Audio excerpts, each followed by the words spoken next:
thank you for your patience, everyone. You know how it is. You're getting all geared up for a stream, and you're doing the thumbnails, and you're getting ready the social media tweets, and then 1 minute before you go live, your wife and your daughter comes into your office to talk. So yeah, I'm a few minutes late. Sorry about that, ladies and gentlemen. So good to have each and every one of you on the program today. We've got a special episode of Scotch and Smoke Rings here for you today.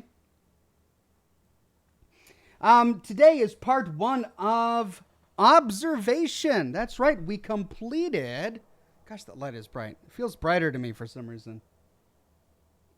No, that really dims it. There you go.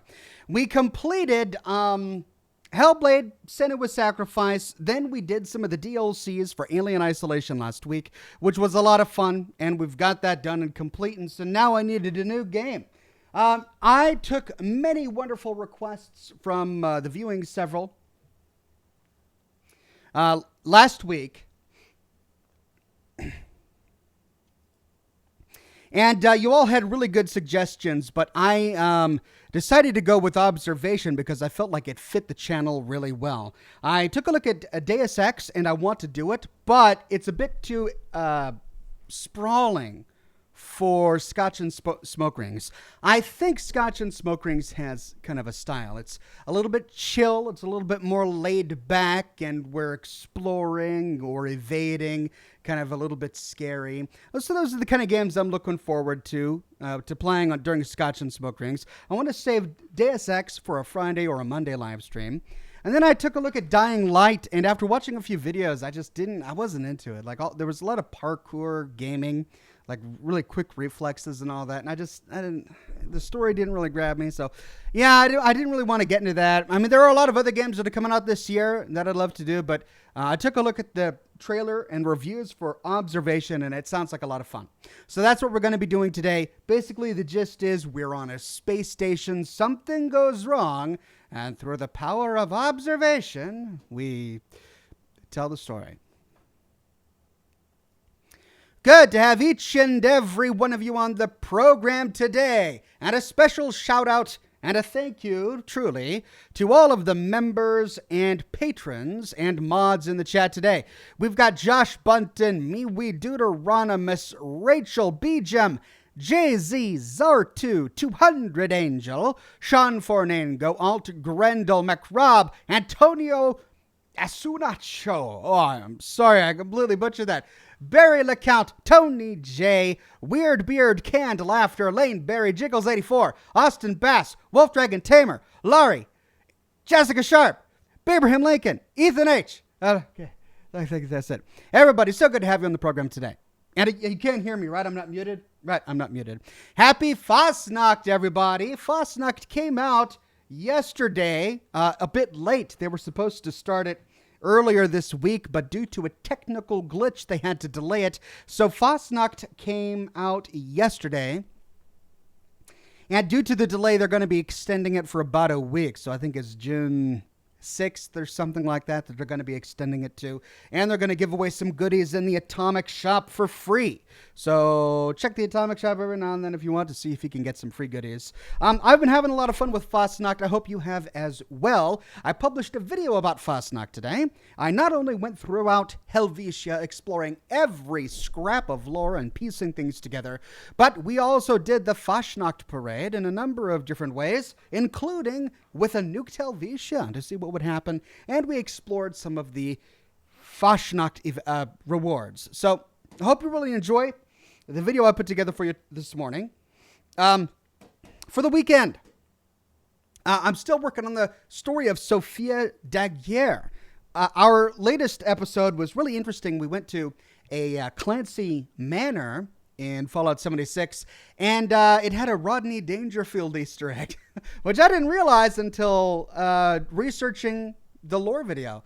So that was a lot of fun to put together. And next we're going to Valley Galleria, which I'm excited about, if only to explore the pre-war brands. They put so much effort. No music, says Tyler. Is there no music? Sorry, I had it playing. I just must have had it muted. They put so much effort into designing these pre-war brands and brand posters and logos, and they're really only seen in this one area in Valley Galleria.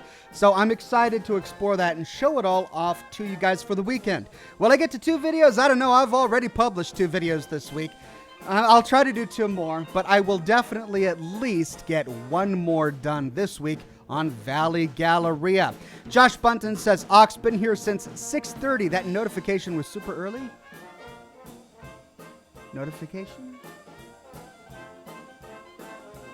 I sent out a tweet at around 6:30 letting people know that the show was on schedule and that I was going to have a new game. But I didn't say that I was streaming at 6:30, and surely there was no notification on YouTube, was there? YouTube shouldn't have done any notification because I didn't go live on YouTube at all. So you must be talking about the tweet that I sent out around 6:30 telling everybody that the show is on schedule. That's all I did. Tyler, thank you very much. I've got the music going. Miwi says, yeah, my stream today / this evening unfortunately went way over 4 hours. It turned out great though, but yeah, sorry Miwi. I hope that YouTube doesn't take too long processing your live stream and that your fans and viewers enjoy it. Thanks for stopping by today. Irvin says, hello, Ox. Did you expect the ending for Red Dead Redemption 2 to be so emotional? Not a dry eye in the house. I mean, I knew it was coming. I knew.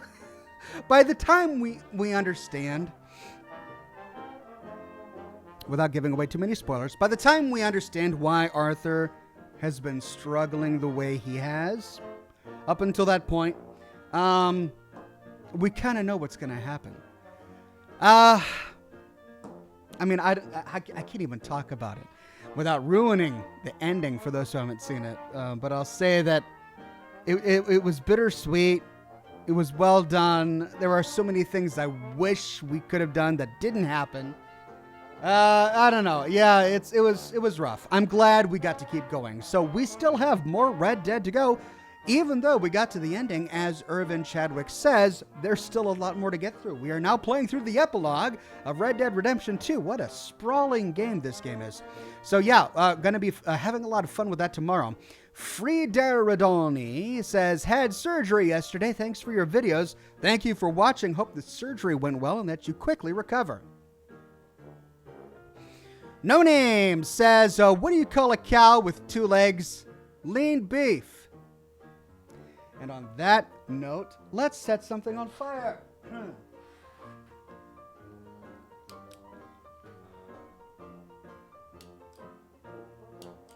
Oh, come on. Don't do this to me, lighter.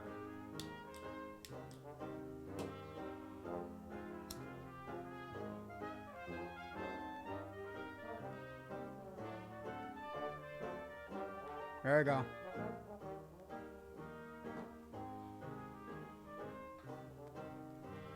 Electronic Dog with a tip. Thank you, Electronic Dog. Jessica Sharp says, I'm playing Vampire now, too, on my console. I ran into my first Werewolf and Warren Zevon song, Werewolves of London, popped into my head. Yeah, those werewolves are crazy. Just crazy nuts. I'll have to check out the song later. Josh Bunton says, some of the earliest people in the chat today were here at 5:30. 5:30? I mean, I wasn't even here at 5:30. At 5:30, I was in the other room. We were eating dinner. I mean, I haven't been on YouTube. So if YouTube is sending out notifications that I'm going live, like it's starting to predict, maybe it's predicting my behavior and getting it wrong, because I do go live on Thursdays, but at 7, not at 5:30 or 6:30. So yeah, no idea. Buff Canuck says, great live stream as always. Thank you very much, Buff Canuck. I'm hoping the game will be a blast. I played a little bit of it just to make sure that it worked on my computer, and what I played was a lot of fun. So I hope you guys will enjoy it as well. Mark Eric Lane says, Ox, great news. Circumference and Circadian have a new brother. He's the biggest meat lover in King Arthur's court. His name is Sirloin. I mean, this can go on forever, Mark. We'll just keep on going. It'll be serendipitous. Thank you, Mark. No Name says, what do you call a farm that makes bad jokes? Corny. Thank you. Another one to add to our collection.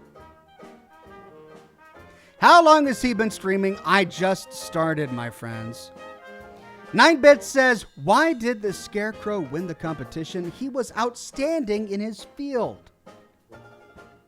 It's almost as bad as the dad joke that the Master of Ceremonies tells at the beginning of Fashnacht. Something about the bonfire and the match. Wow, I just blew it. It's a great joke. I hope you can hear it sometime. I mean, I don't remember what it was. I put it in my lore video and I remember it being clever, but now I can't remember it. So, yeah, that was fun. Good times. Line Cliche says, Oxhorn, did you get my tweet along? Or asking if you saw the monster in the glowing cave in Fallout 76. Did you see it for yourself? Lost in the code? If you're talking about the son of the interloper, then yes, we covered that in my live stream. You should check out my live stream and see if you can see that portion of the broadcast so that you can see my reaction to it. Lucky Babcack says, hey, Oxhorn, loved the video on Helvetia. Keep up the great work. Will do. Thank you very much for watching. Lucky. Crimson Angel Wings says, you should look into Until Dawn and What Remains of Edith Finch. Until Dawn is based on the butterfly effect, so it has a good replay potential. What Remains is short, but amazing and very story-driven. While researching games to do during Scotch and Smoke Rings, Edith Finch came up a lot. I don't know. It's 2017. I mean, maybe I'll tackle it eventually. Is it suitable for Scotch and Smoke Rings? Do you think it would fit in with the vibe of this show? Maybe. And Until Dawn, you say?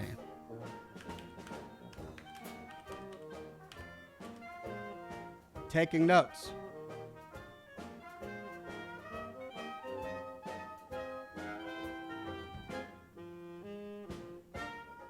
No Name says, I live in the Eastern time zone. Just got the notification, 10 p.m. my time. So your stream was on schedule for me, says No Name. Okay, yeah, well, I can't explain it. This is baffling. Douglas Delegard says, I'm here, just having technical difficulty. Don't worry, Douglas. I'm just so glad you made it to the program today. We all get technical difficulties. Even I, as you all know. The Easy Life, with a generous tip, says, good evening. Hope you and your family are doing well. I'm excited to announce that come December, I'm going to be a father. This quarantine has made it possible to rest and take it easy. So very excited. Love you, Ox. Congratulations, The Easy Life.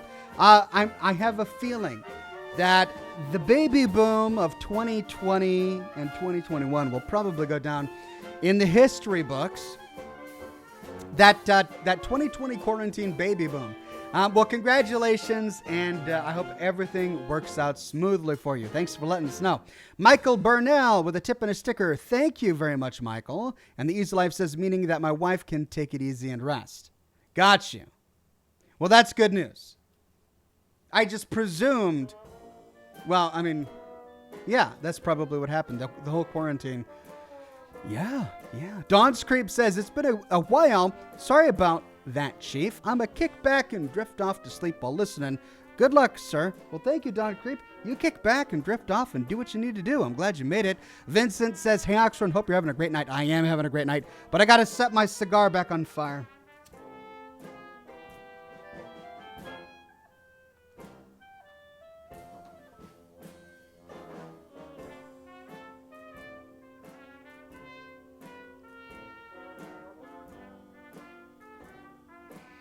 All right, I've got my Scotch here. Same bottle that I've been drinking out of the past several days. Or past several streams, that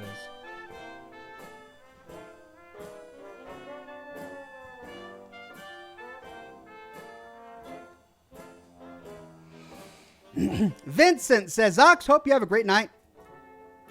Thank you, Vincent. The Dark Seraph says, got a new bourbon. Nice and bold, but not overbearing. Still mellow and smooth. Black Land, if you're interested. It's right here in good old Texas. Black Land. Let's make a note.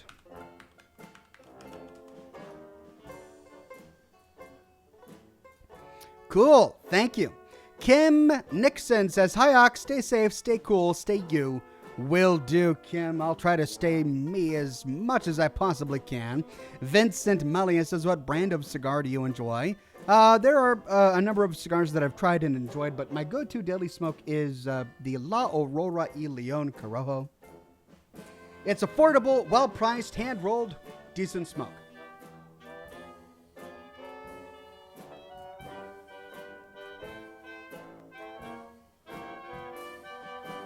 Tony Graham says, and at the end of 2033, the quarantine kids will be quarantines. Oh, you're predicting the news at this point. These are the puns that'll be all up in the news in, 13 years. You're on fire. Grimonic says, I've been watching your channel for so long. It's become a highlight of my week. Terrible joke. What is red and shaped like a bucket? A red bucket. Thank you, Grimonic. That bucket. He kicked the bucket. It works. It just works. Rachel says, the two bobbleheads behind you are unnerving. Why do they have their own chair? Well, they do things when I'm not here. When my back is turned or when no one is looking, the bobbleheads have their run of the room. No, actually, my daughter will come in here sometimes and play with the little Vault Boys. I've got a lot of bobbleheads, one for every Fallout game. So I've got a 76, a 111, a 101. I think that's it, actually. And she takes all the bobbleheads off the shelf and all of the other toys that are fun, like the cat, the Mr. Fuzzy, and just plays with them. And that's what she was doing on that chair back there just before the program. It's a little unnerving. They're kind of just chilling there, aren't they? Next to Jangles the Moon Monkey. Chininator says, I'm drinking some peach Jim Beam. It's really good. Oh, man, I'm glad you found something you like, but any kind of alcohol that's got flavoring, particularly a fruit flavoring, I don't know why, but it just sounds syrupy and sticky and awful. I don't like flavored alcohols. I know they have their place, especially when it comes to mixed drinks, but when I drink a little bit of scotch, I just want a little bit of scotch. Maybe an ice cube or two if I'm feeling very extravagant. And then otherwise, just neat.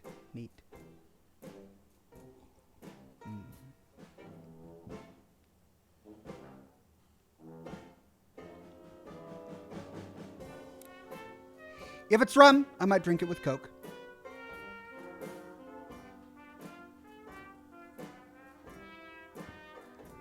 But that's about as adventurous as I get. Douglas Delegard says, okay, all straightened out. Hello, Oxen, all in chat. Hello, Douglas Delegard. Good, you got it all straightened out, and I'm so good to see you yet again here on the program. No Name says, did they improve your charisma stat at all? Well, when you're Oxhorn, do you need your charisma stat? I'm capped out at 10, guys. Yeah, it's always good to have a couple of bobbleheads around, just in case. I wish I had a stack of perk cards. I want to clone myself. I want a cloning perk card, which just duplicates me, so that the other me can do the audio editing while I'm doing the video editing. I would be so much more productive. Someday. The Easy Life says, I think the new wave of kids born from this mess should be called Children of the Quarn. Children of the Quarn. Short for quarantine? Quarn is short for quarantine. Okay. He says, I know, overused joke, but still hilarious. I don't know if I would call it overused. It's the first I've heard it. I think you should be proud of that one if you made it up. Quarantine children called Children of the Quarn? Okay. Well, You heard it here first. Scotch and smoke rings. Easy life. Ryder Wheeler says, would you play the original Fallout and Fallout 2 if they were the style of Fallout 3 and 4? Also, shout out to my buddy Brett. Shout out to you, Brett. Don't know if you missed it. You must have, but I've actually done entire lore series of both Fallout 1 and Fallout 2. I mean, I started them and finished them years ago. I finished Fallout 2 last year. I finished Fallout 1 like in 2016 or maybe it was 2017, something like that. So yeah, I covered every character, every scrap of text, every terminal, every spoken line. It's available on my channel in video form, set to narration by yours truly. Zaleria, or Zalara, says, hi from your French northern neighbors, Oxhorn. Finally able to catch a stream since the beginning of the quarantine. Well, a big howdy to all of you up there above us, and good that you're able, I'm glad that you're able to watch us during quarantine. I hope everything's going well. I'm hearing good things. I'm hearing that it's receding in many places. Not so much in others, but I'll take what we can get.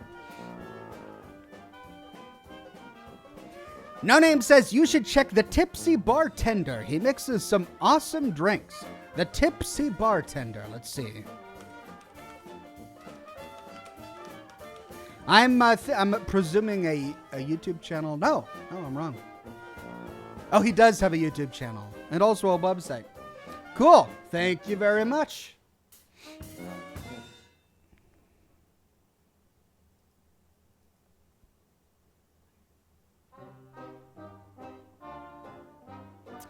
Chininator says, are fruity drinks as bad as Chinese power armor wearing cysty pigs?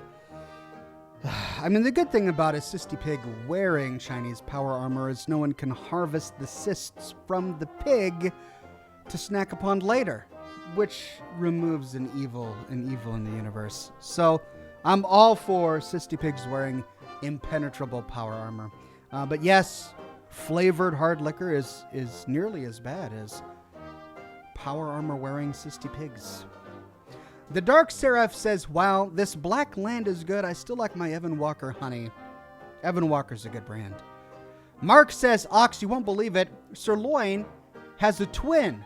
Poor Dame Fanny Pack with all these kids. He's the great explorer, the circumnavigate.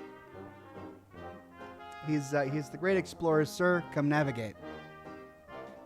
I do have more, he says. Oh, I bet you we're all waiting with bated breath for more. I mean, now that we've met Sirloin and poor Dame Fanny Pack, and now circumnavigate. Well, how do you top that? How do you top that? None of your beeswax says, hello from the Lone Star State, Oxhorn. So glad to settle into the easy chair with Scotch, and I'm just so happy to catch the program. Thanks for all you do. Well, thank you for coming on by. Glad you're able to kick back with something tasty and watch the program today. Jessica says, what do you mean you're capped out at max charisma? The hat and the suspenders add +1 to your charisma each. Thanks for being awesome. Well, I mean, I of course did take the set bonus into account, to get, maximum potential. You have to have all pieces of your power armor painted. I mean, that is to say that you got to have the beard, the hat, the suspenders, the whole shebang in order to get the bonuses you so desire. So that's, I mean, I'm capped. You don't need much more charisma. You get to a certain point and you can you can give the rest of your leftover charisma, the charisma that you ooze. You can bottle that and send it out to those in need. I'm all about generosity here at the Oxhorn program. No, that got really gross. Michael Burnell says, what happens to 76 after Fallout 1 mutation and all? I don't know, because the events of Fallout 1 happen after the events of Fallout 76. What happens to Fallout 76's after Fallout 1 mutation and all? Yeah, Fallout 1 happened over 100 years after the events of Fallout 76. So, I'm pretty sure Fallout 1, the storyline, has no impact on the storyline of Fallout 76, aside from setting the precedent of the Brotherhood of Steel. and then Fallout 2, of course, the Enclave. But, whatever. It all comes together. Zalera says, well, my province, Quebec, is the most affected in Canada. But we've begun to ease up on the quarantine measures, so it's looking good. Well, I hope we don't double dip. That is, of course, the big fear, but I'm hoping it all goes along smoothly. Josh Bunton says, Ox, you hit a glitch. Your charisma is over 9,000. Over 9,000? Thank you, my friends. It's been a long road, but I'm finally there.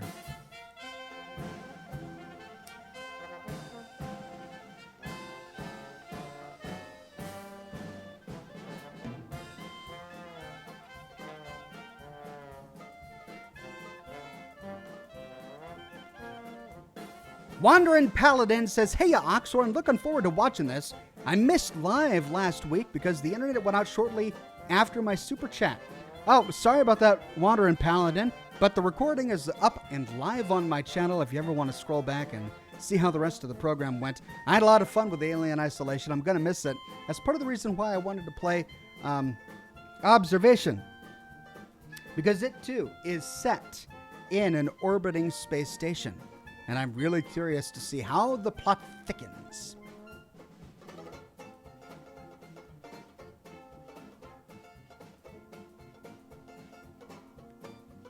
Larry Baker says, are you going to offer an Oxhorn bobblehead?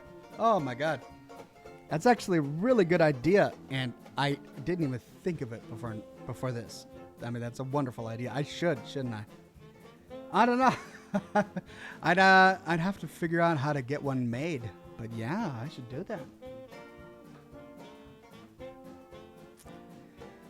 Oh God. The Easy Life says, what is Forrest Gump's computer password? 1, Forrest, 1. Lol. They just keep on coming. Thank you, guys. Thank you, The Easy Life. No Name says, do we need to get the death counter set up tonight? I don't think so. And the reason will become apparent, I believe, once we start playing the game. It's not one of those games you die a lot in. You might get stuck, but you don't really die a lot. Beazle Bubs Buns says, hello again, Ox. I'm wondering if you've ever tried Tabac Especial Negra cigars. One of my favorites with coffee. Thank you for the content. I haven't. And it's such a unique name that I know I haven't. Like, I would remember having a Tabac Especial Negro. I don't believe I've tried it. I'll have to check it out. Thank you, Beelzebub Buns. I just got here, says Jonathan Roberts. You seem tired, Ox. Here's $20 to help.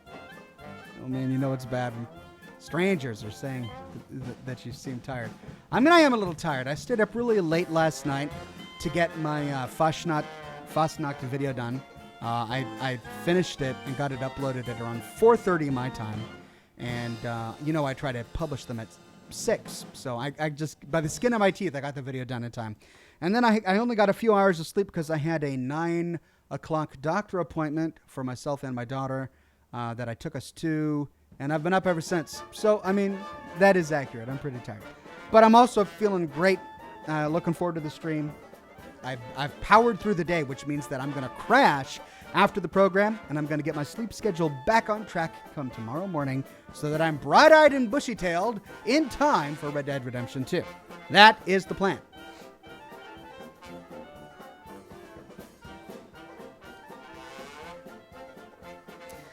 Douglas Lilligard says, what kind of shoes do ninjas wear? Sneakers.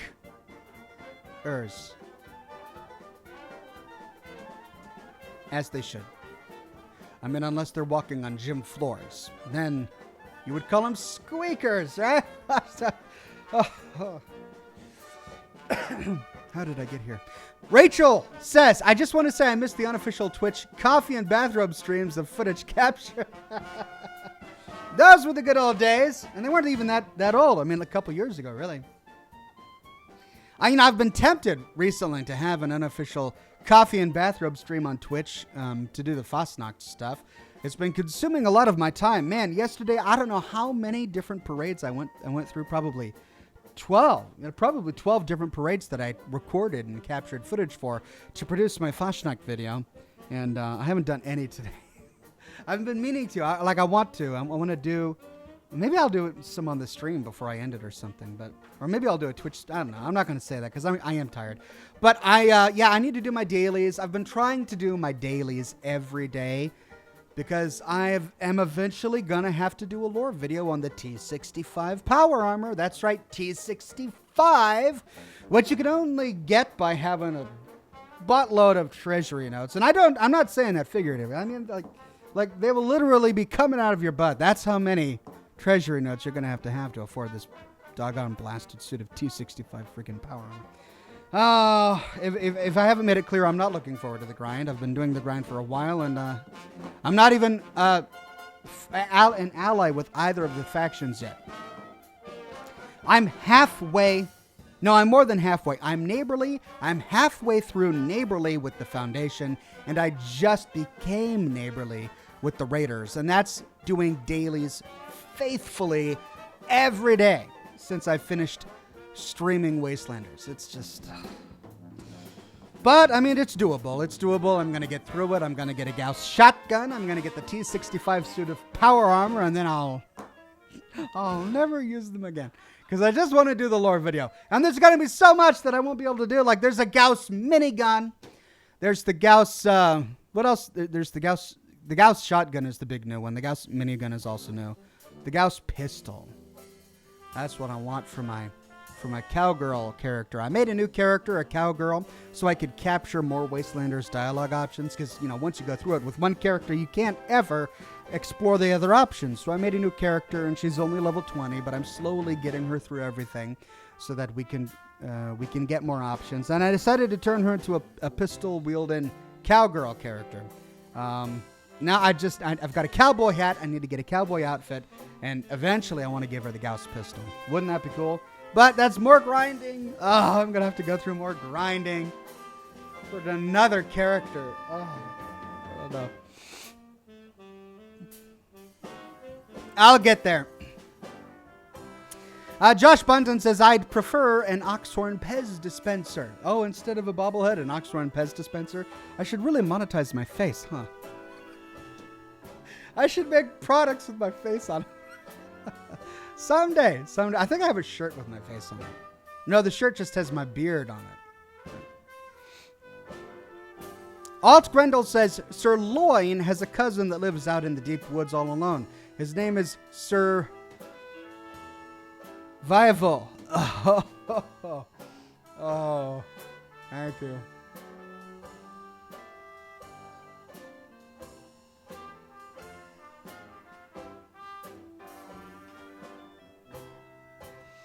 P-Town says, what is your opinion on what Faraday and Dima did to Victoria? Do you think it was morally wrong?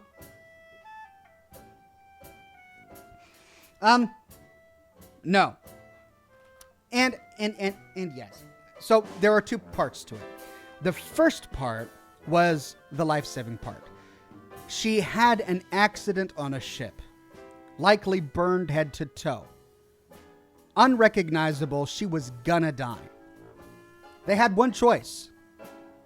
Let her die, or perform the surgery that saves her life, but it's such an extensive surgery that it alters her personality forever, which is why it was a botched surgery. And, they chose to save a life. They didn't have an opportunity to consult her before making that decision because she was passed out. She didn't have any family or friends whom they could consult, which you typically would be able to do in such a situation. So, as the closest thing to family that she had, they made the decision, and I think that part was okay. Where they messed up was by not telling her. Because the real damage came when she found out later.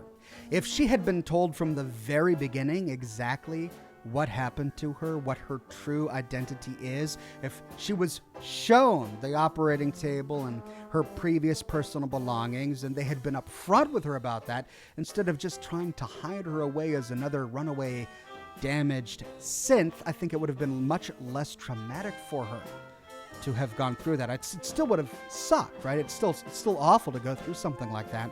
But I think Dima and Faraday made it way worse by hiding the truth from her. But who knows?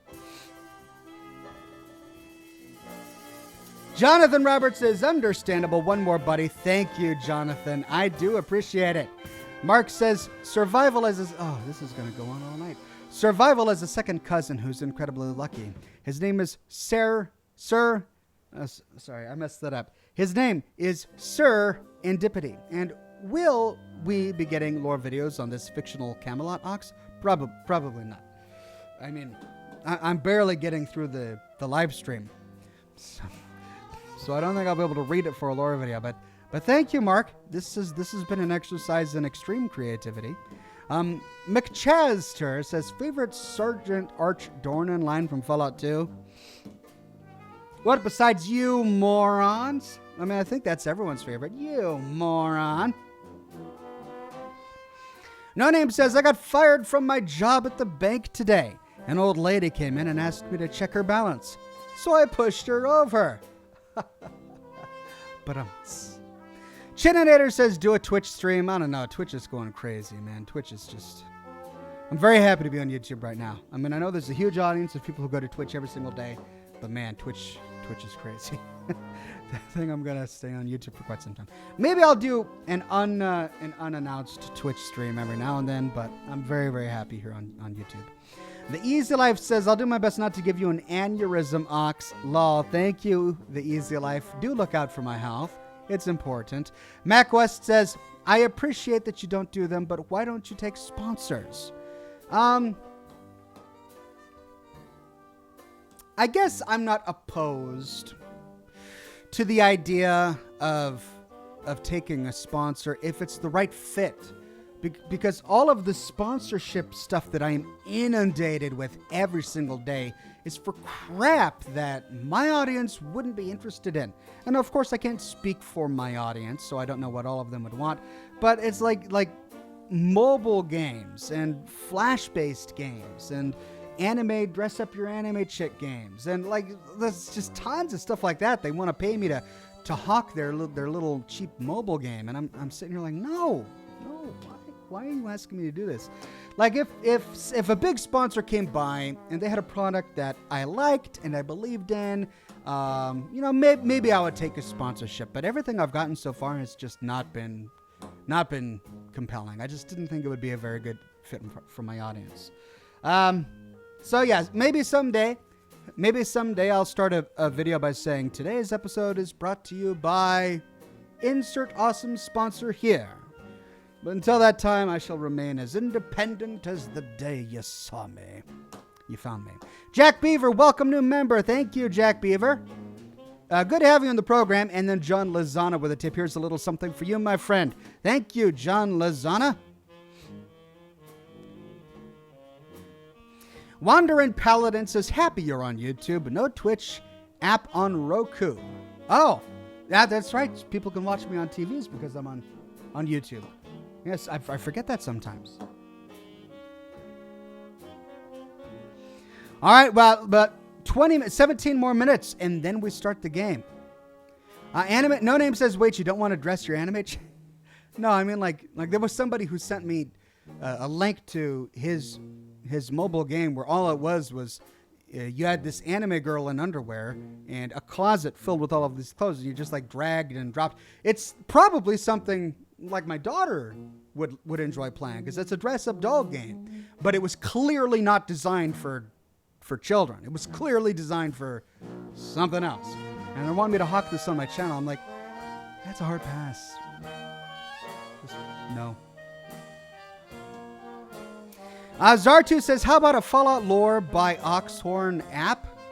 I don't know. When you start publishing, I mean, maybe I could make a free app. I'm going to use the Fallout name. You can't use the Fallout name because that's a trademarked, copyrighted name. Maybe I could come out with an app that says more lore by Oxhorn or something like that. But I don't know what I would do with it. All I do is YouTube videos. It's not like I do podcasts and write fanfics or anything. I just do my YouTube videos, and they're already on YouTube. So what do you really need the app for? Oh. Douglas Delegard says, I'm extremely happy you're here on YouTube. Thank you, Douglas. I'm happy to be here as well. Miwi says, even have a schedule for streaming due to the game I'm streaming having different characters, so to speak. Well, a schedule for streaming is good. Sometimes you can't meet the schedule, and most times, in my experience, I have found that people have been very understanding. But it's still good to have a schedule so that your viewers can learn when to expect you. As long as you communicate with them on social media, then things tend to go all right. Laneberry says, are you referring to the dear lady apparently flagging people and taking channels down? Love what you're doing on YouTube. This is the first I've heard about the dear lady flagging people and taking channels down. The entire drama that has spawned there on Twitch about the dear lady is just insane.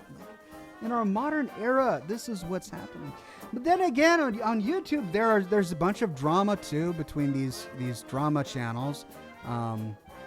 What are their names? There's one big one going on, and people are getting death threats for it. So, I guess I can't blame Twitch alone. It's anywhere where people are. Anywhere where people congregate, there will be drama, and it'll be stupid. It'll be so incredibly stupid. I want to stay out of it. That's why my channel isn't about me. It's about the stories. Just try to take myself out of it as often as possible. Let's just tell the stories.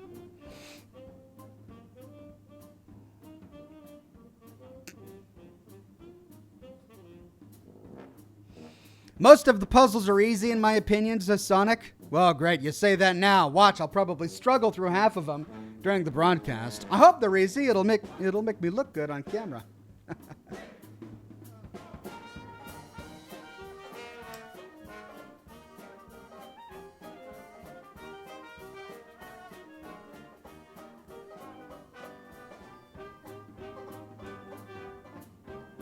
Weird Beard says, this episode is brought to you by the Institute, bringing you all of your evil scientist needs. Of course, they would argue that point. They would say, oh, no, we're not evil. We have the best hope for humanity's future in mind.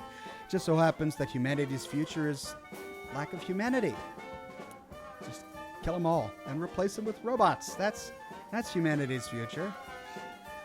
Thanks, Institute. Stephen Ambrosio says, sorry I'm late, Ox, but good evening. Love the show. Thank you very much, Stephen. Glad you made it to the program. We've got about 13 minutes, and then we're going to dive into the game. I'm really excited about it. It looked interesting when I saw the couple of trailers and when I played the 20 minutes that I got into it.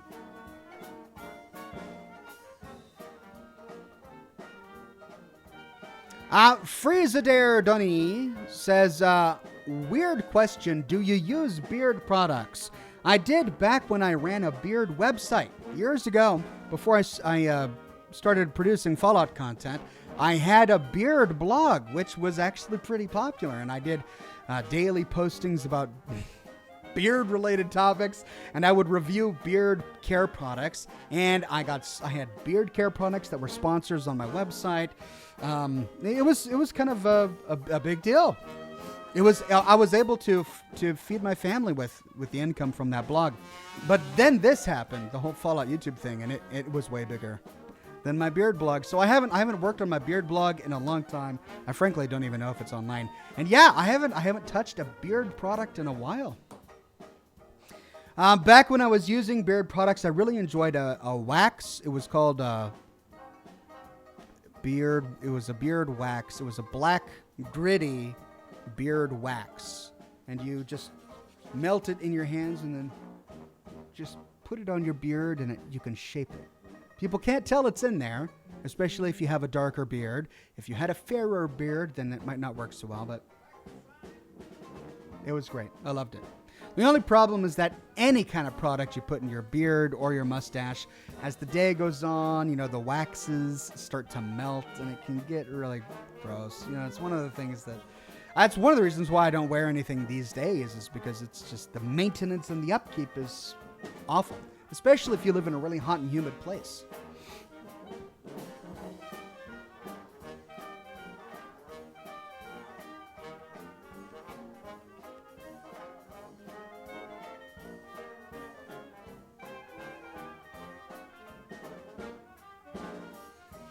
Bentley Collins says, Oxhorn, you stated in a previous live stream that the Chinese shouldn't have power armor because they didn't know about it. However, the Anchorage, Alaska DLC showed they knew because of the weakness.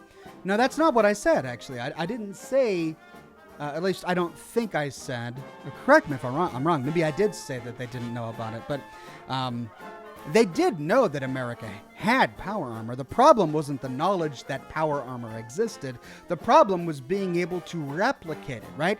The Chinese focused on a completely different path of technology. They focused on their Chinese stealth armor and their hover tanks, if we believe the Operation Anchorage DLC. And America went the other way. They focused on their giant robots that they never told anyone about. Hence, there would never have been a Liberty Prime themed suit of power armor. And their power armor, which, of course, people did find out about. But the technology that went into the power armor, China was not able to reproduce, and that's the important thing. It wasn't that they didn't know about it, it's that they weren't able to reproduce that technology. Or at least America had gotten too far along in producing and realizing power armor as a viable technology that by the time the war happened, and the Cold War happened, and China and America were at odds, China just didn't have enough time to develop their own power armor, with America already fielding power armor in battles. So that was why there would never have been a Chinese-themed suit of power armor. Chicken Man says, hey, Oxhorn, took a longer nap than I wanted to, but I made it just in time. Let's have some good jump scares tonight. Maybe we'll have jump scares. I don't know. It's a tension game. It's one of those kind of scary tension games where there's a lot of mystery, but it's not like Alien Isolation. Alien Isolation gave you the jump scares. I think I even cried out, "Mommy," during my last broadcast. So there's that. But we probably won't have that today. Instead, it's the plot. Like, it's one of those games where the plot becomes darker and weirder as we learn more about it, and that's going to be the thing that makes the stream alluring, in my opinion. At least I hope it will. Maple God says, how do you feel about Dutch as a character? Dutch is an amazing character. He's despicable, but he's amazing. And the thing that makes it even more interesting is they tied his change of character, his change of personality, to potentially a concussion, but they never say so. He just hurt his head. And it's after that moment that he started to make decisions that were outside the character of Dutch. Before the concussion, he was a Robin Hood type figure. At least that was the justification. He was robbing from the corrupt and the rich and the people who didn't deserve it and giving to those who did. It just so happened that they were the ones who deserved it. This is what they used to justify theft and murder, right? The people who they killed, they had to for the greater good. The greater good being themselves and, maybe a few other people along the way. It was after the concussion that Dutch changed and began to kill because it was convenient, right? Or because he wanted revenge and stuff like that, which is what so unnerved Arthur and John, who had practically been raised by the man to have a Robin Hood-like view of the difference between, a Robin Hood-like view of justice. Why is there one gnat flying in my office? Just one. There's always just one. It's the tiny little gnat. Anyway, he's a really compelling character, and I hope we see more of him. I'm not done with the game. I'm in the epilogue. I hope we see more of him. And then, of course, I read that he plays a role in Red Dead Redemption 1. I can only hope that they remaster it and release it for PCs at some point, because I would love to play Red Dead Redemption 1. But as a console-only game at the moment, sadly, I can't.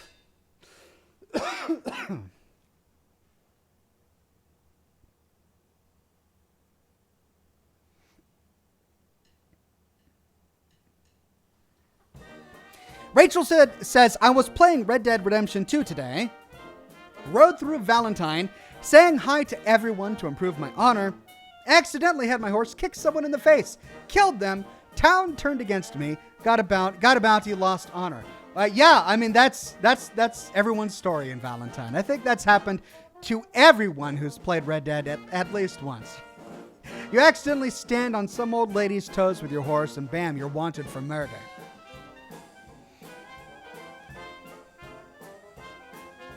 Mark Eric Lane says, the herpetologist Knight Serpentine says hello.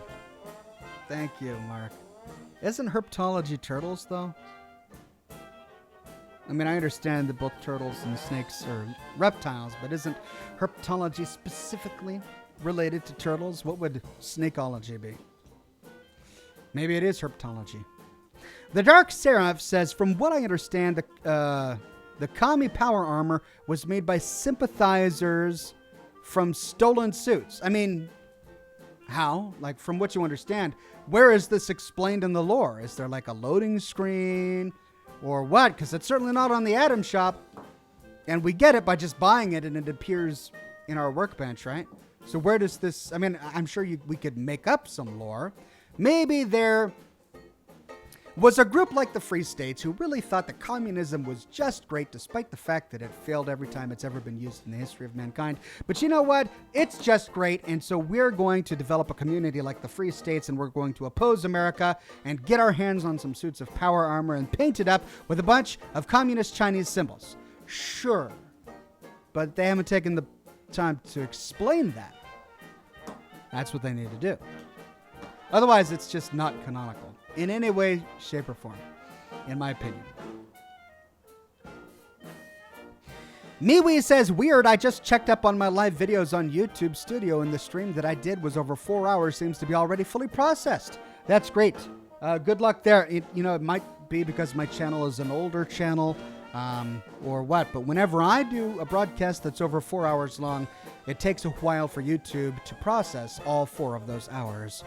Freezeridoni says, thanks for answering me, man. You're indeed welcome. Thank you for the comment. Steve Ambrosio says, also, could I get a shout out for All Elite Wrestling? It's the bomb on TNT. All Elite Wrestling. Shout out from Steven Ambrosio here on Scotch and Smoke Rings. No Name says, well, you did punch a horse, so, I mean, I did that only once. Actually, I think I did it twice. Twice on accident. And it was always on accident. It's never on purpose. I would never punch a horse on purpose. Rachel says, the one gnat is the experiment for your vault, Ox. They would do something like that to me. Put Oxhorn alone in a vault surrounded by cigars and scotch and one gnat.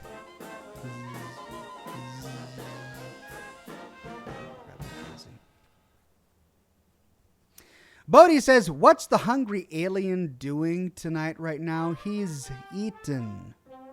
He's eaten. Nice. I mean, that's a very Fallout joke. And only Fallout players are going to get that one. 3 minutes.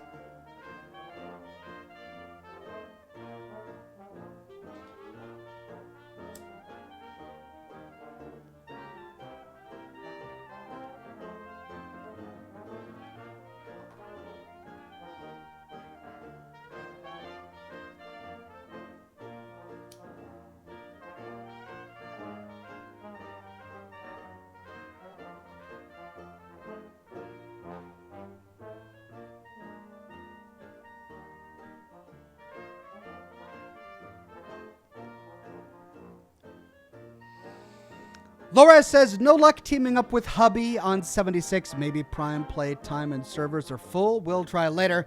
Sorry to hear that, Laura. I hope it all works out for you. Von Rex says, to me, Dutch seems to change more because of what went wrong in Blackwater with killing that woman. The killing is stated as questionable at best. Yeah, no, the killing is that he killed an innocent woman, like a completely innocent woman in Blackwater, and that rocked the entire group. Was it on accident, or was that really the first time he truly showed himself? I don't know. He seemed to show regret for that particular incident and wanting to go back and get the money back. But then again, you know, what he did to... what's his name? The Italian guy, and then to that old lady, he at some point became comfortable with murder for revenge or convenience.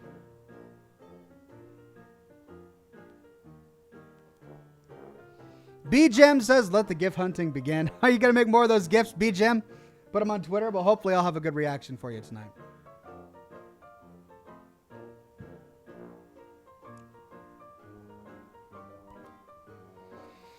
John Lozana says, how's the dog doing? Haven't seen it recently lately. Dog's doing fine. He's just, not a big YouTuber. So I typically don't have him on the program. Okay, let's fire up the game.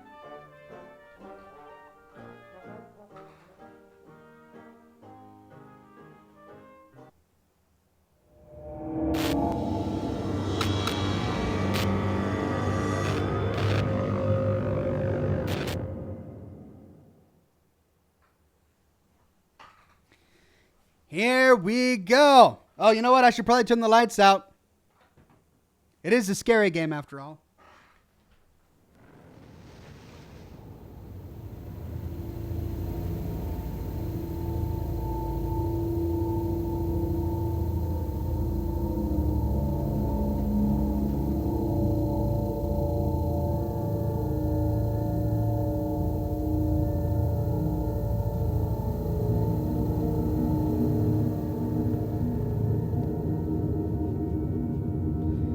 Douglas Delegard says that would not be good. That would not be good, spelled like Nat.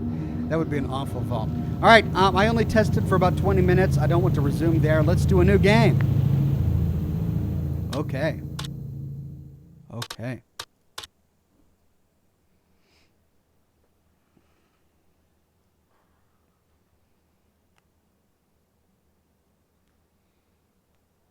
No Name says it looks alienish. Yeah, that loading screen did remind me a lot of Alien Isolation.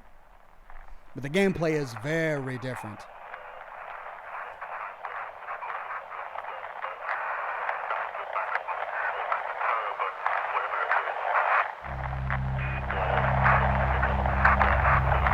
Can you make that out?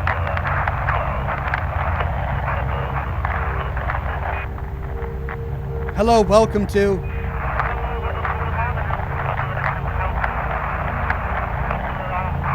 Low Orbit Space Station Observation, 410 kilometers above Earth.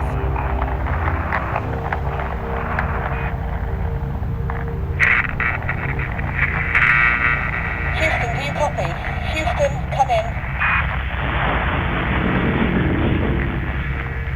This is Dr. Emma Fisher on board Observation Horizon Arm. Please respond.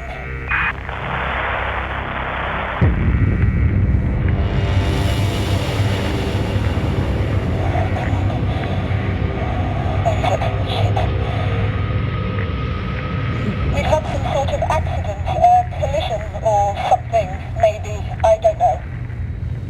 The station is spinning, but I can't tell if we're falling towards Earth. I can't get a visual from here. Josh, Ailsa, someone, report in. That's why the light's moving, they're spinning. That's the reflection of Earth. Sam?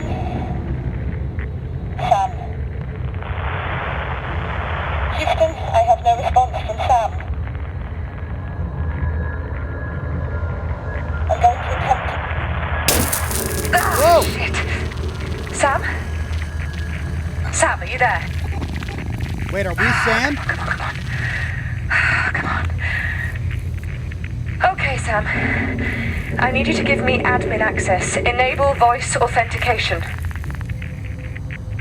Okay, we are Sam. Dr. Emma Fisher, 140-412. Analyze. Are we a robot or an AI?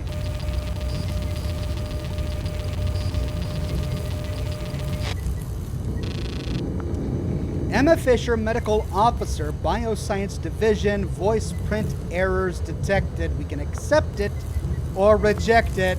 Is this the time to be really finicky? Let's reject it. We are, after all, a computer. That's what computers do. They follow the rules.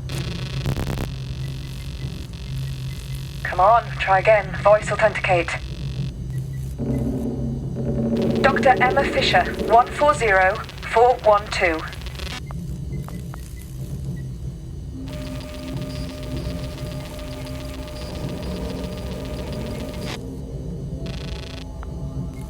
There we go. Voice print match confirmed, so we can accept that authorization. Okay, good. Come on, give me something. Sam. Hey, that's cool. Are you there? Respond. Crew request. Are you there? Online status, request origin, intercom, crew, Emma Fisher.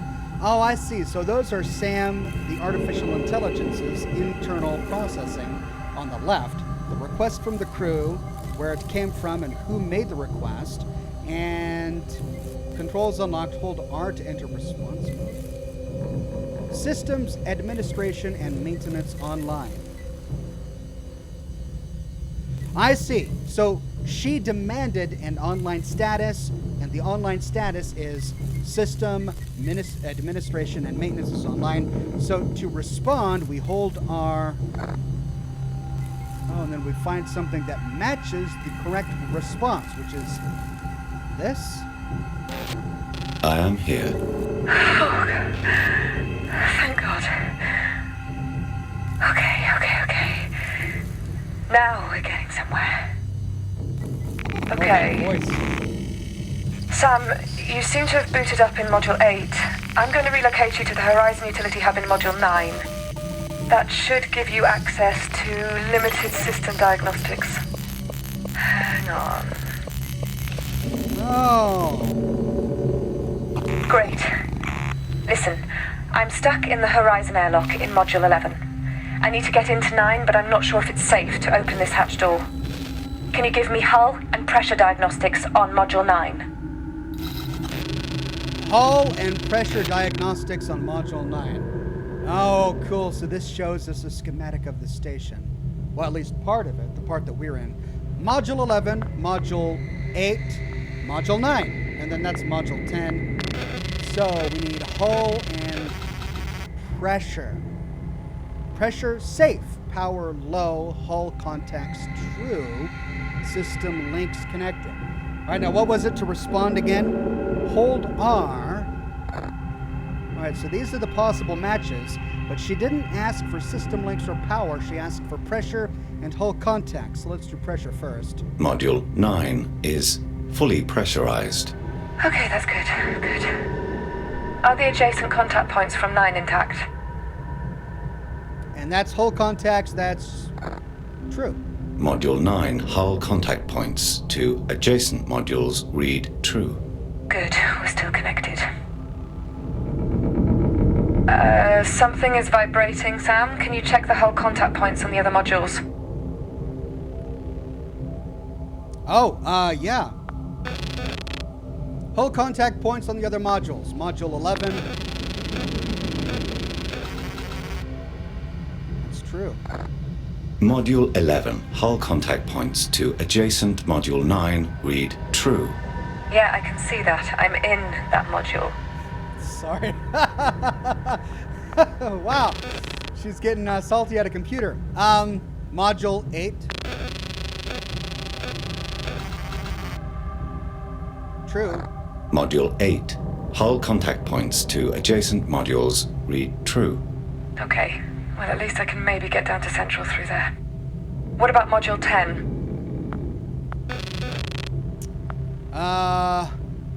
Module 10. Hull contacts, false. Module 10 hull contact points to 12 read false, suggesting that Module 12 is no longer securely attached to the station. Shit. I think Josh might have been in Module 12. Okay. I'm coming through to 9. Sam! The hatch door is jammed shut. Oh, cool. Whoa. The controls aren't responding. See if you can restore power. Sam? You still there? Did you hear a voice? Those are coordinates. What's going on, Sam? What is that noise? Sam? What is that? Sam, respond!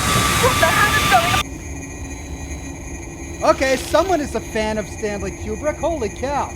That was very 2001 Space Odyssey. Bring her where? Who's telling us to bring her? The coordinates. We saw the degrees. Bring her, and then it sent us some coordinates.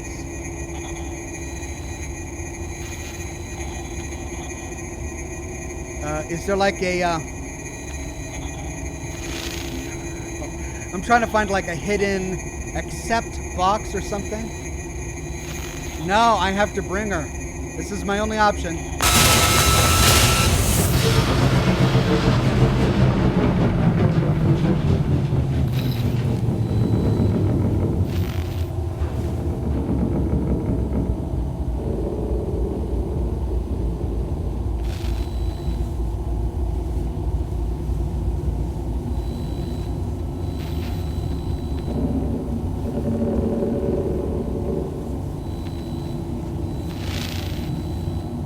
Okay, is she dead?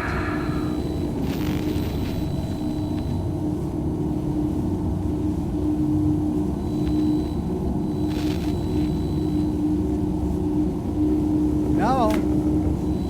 What just happened? I think I blacked out. This isn't good. This isn't good. Sam, run your self-diagnostic procedure. And what errors are you showing? Run Sam Diagnostic.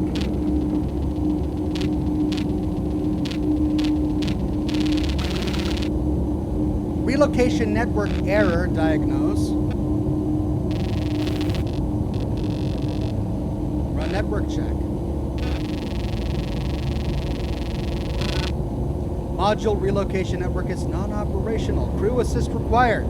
So to respond, we hold R and we hover over this possible match. Relocation functions are offline. I require auto-routing to access module cameras. Okay, I can manually relocate you, but once I get out of here, I'll get your systems up and running. Okay, next, memory core error.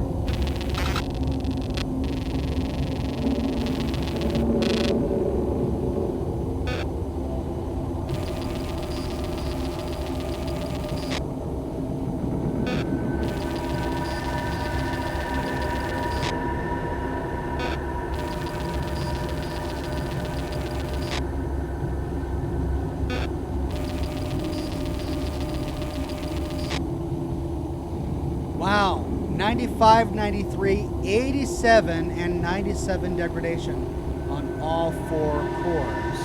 Let's see if we can... Well, which one do we choose? Or is that all of them? Let's hover over 97. The main memory core has been corrupted.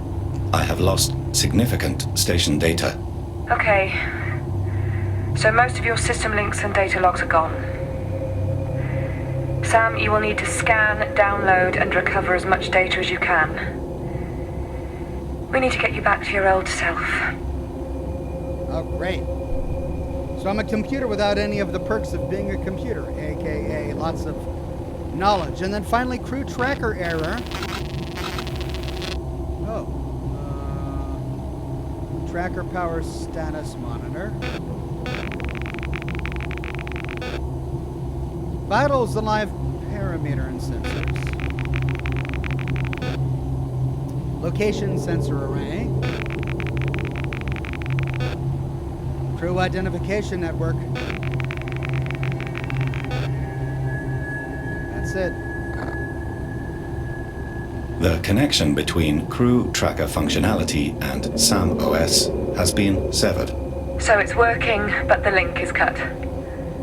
I'll need to reconnect it in Central. Josh? May? Anyone? Shit. Okay. Yeah. I can't get out of here. The hatch controls aren't working.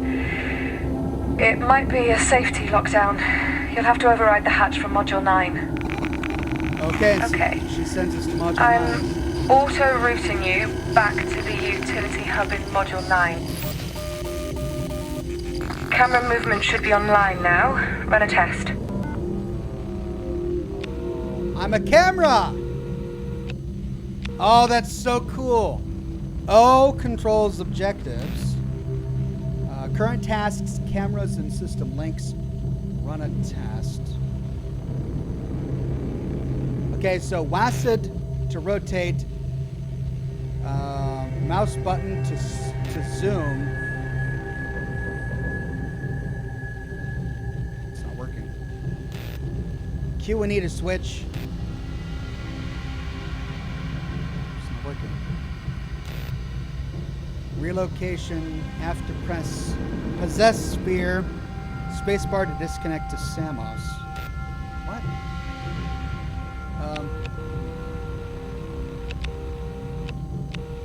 What am I looking Looks for? good. Camera cycling should be active as well. Check the other cameras. Oh, now I can switch cameras. Oh, that's trippy. Great. I can see your live feed updating from here. There should be a System Links reset procedure document on the wall somewhere in there. Find it and scan it. Your scan range is limited, so use your camera zoom to get closer. Okay, procedure. Oh, so now I can zoom. Oh. Okay, we're looking for camera procedures. That's International Space Station. Fire procedures. International Space Station. Equipment. Retrieval.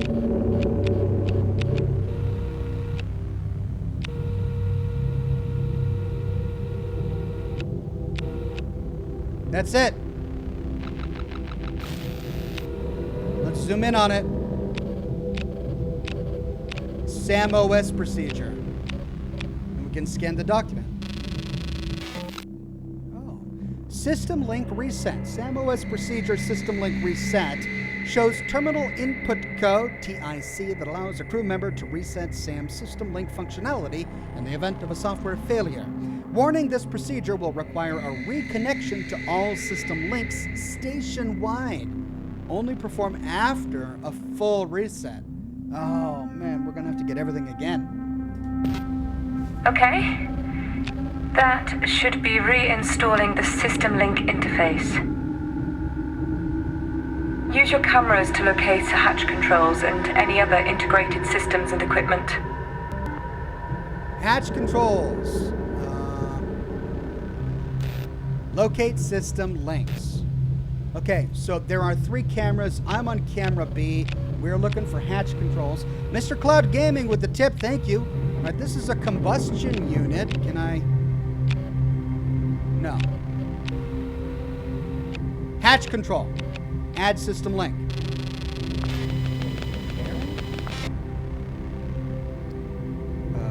433. Good. Looks like that's working.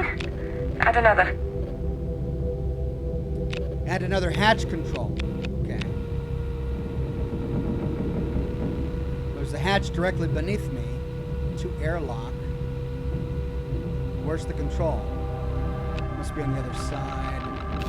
Oh, and there's another one. So we've got 2 more hatches here. There's the next hatch control. 423. Okay, looks like that is working. Now, use your System Link interface to open the EAS-11 airlock. Schematic right-click. Nothing's happening. Open with left-click. That's it. It's open. I'm out. Good work, Sam. Okay. Let's get this up and running. Josh? I don't know if you can hear me, but... I hate these things.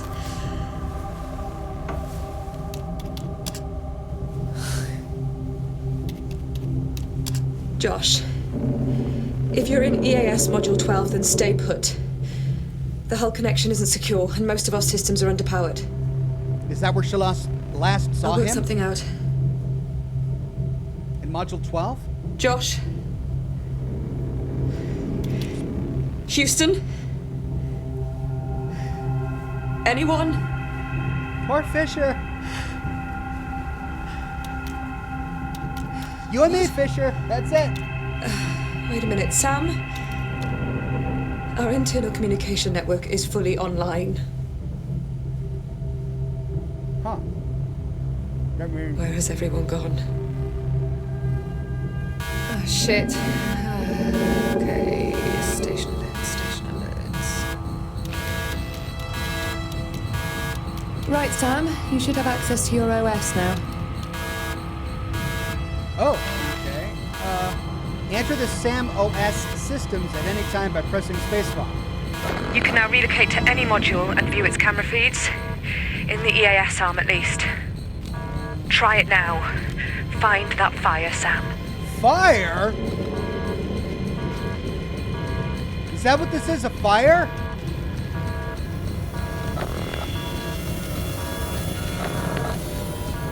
Okay, we are in EAS 9. Let's go to 8.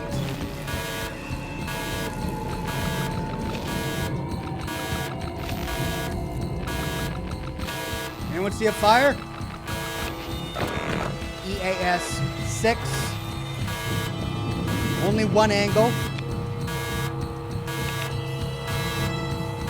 No fire. EAS 5.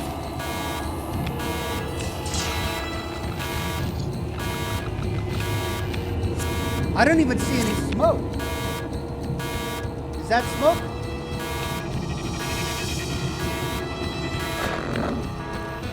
EAS 3 crew bunks. Ooh, power is out here. No fire. What's that?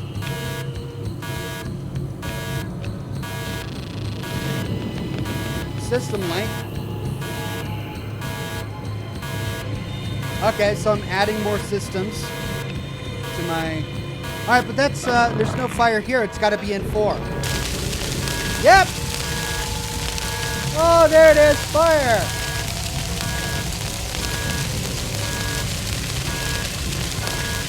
There is a fire out of control in EAS 4.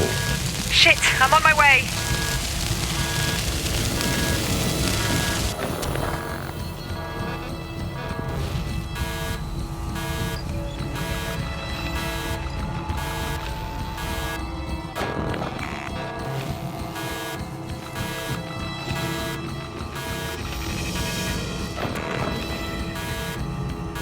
Oh, that's so cool. We can watch her as she goes through EAS.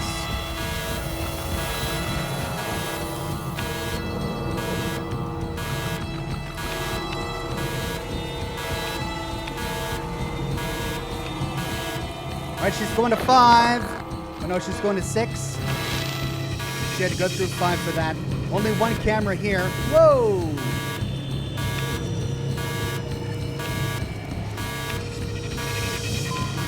Sam, the hatch in EAS 6 is locked down. Can you get it open for me? Oh,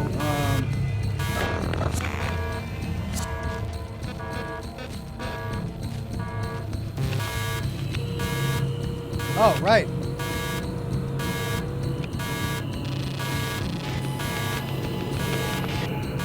Two, 1.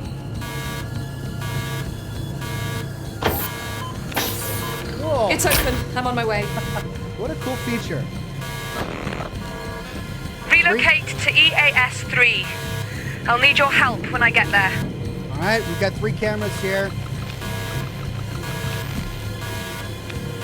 All right, Emma, what do you need?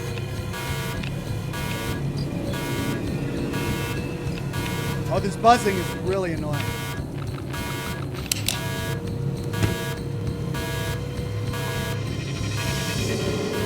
What's she doing?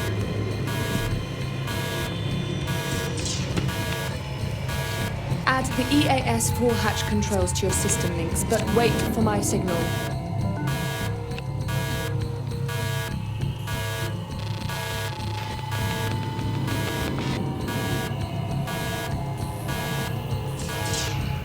Fire suppression override. Dr. Emma Fisher. Okay, Sam. I need you to get ready and open the door. On 3. Are you ready? 1, 2, 3. That's it, come on! Oh, that's a weak fire extinguisher. Maybe that's what it looks like in space, though. Sam! Get the vents on in here. Oh, okay. Clear these fumes.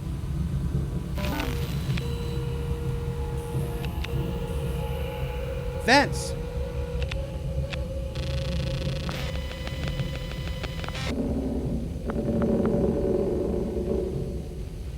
Turn on. Oh, sweet.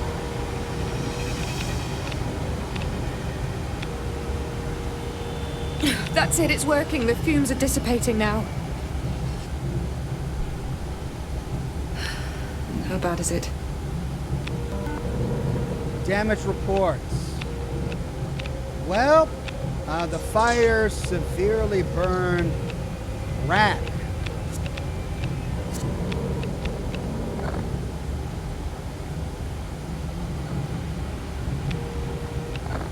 The rack units have been damaged beyond any functional use.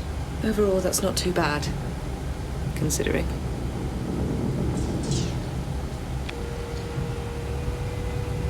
What started it? What was the source, Sam? We need to stop it happening again. Source? One of these boxes, or... No. Oh, look at that. One of these switches is okay. But this switch is, not. LF1, LF5 panel. Residue on panel LFE1 indicates a potential source. What?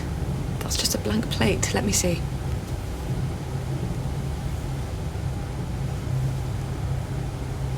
Something is coming out of the side. What is that? Oh yeah, touch it. It's like a thick grease. Oh, that's smart. Touch Or it. oil. Dark red. There was maybe something in storage above that's leaking. Let's just touch it. Why not? Oh, come on. What now? Sam, give me a status report. Status report. Severe stress warning. EAS 12. There is significant stress being applied to EAS 12. Immediate separation recommended.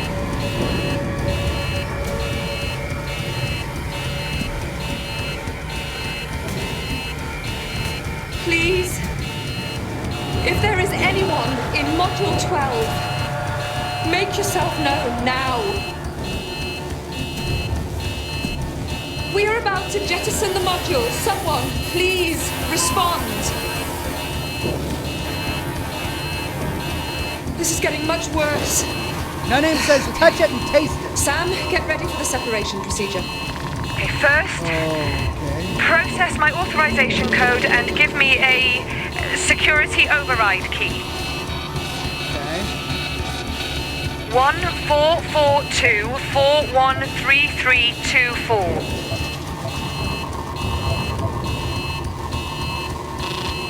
Sam, come on! Authorization 144241334.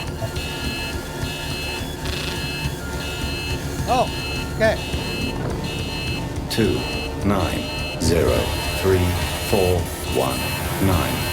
Got it. Inputting now. Hurry, Sam. Target the jets and push the module away safely. Okay.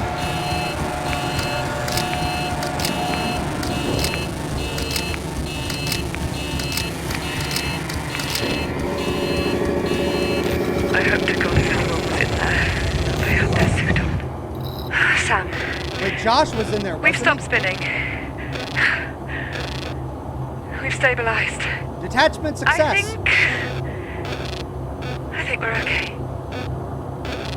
Listen, I'm going to relocate you to the external cameras and see if we can get a better view of the station. Or what's left of it.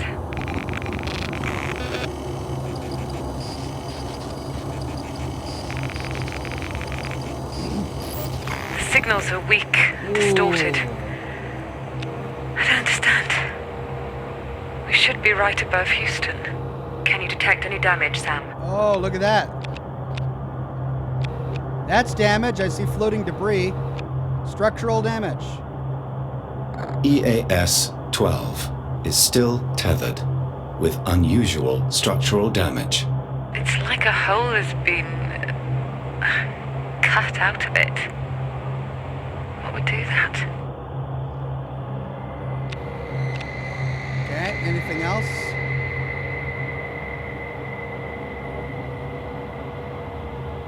Any other damage?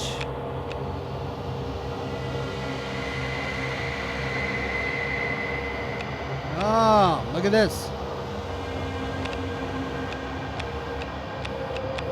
That's a... Oh, all of the solar arrays. The primary solar panel array on the EAS arm has been torn off. That explains the lack of power.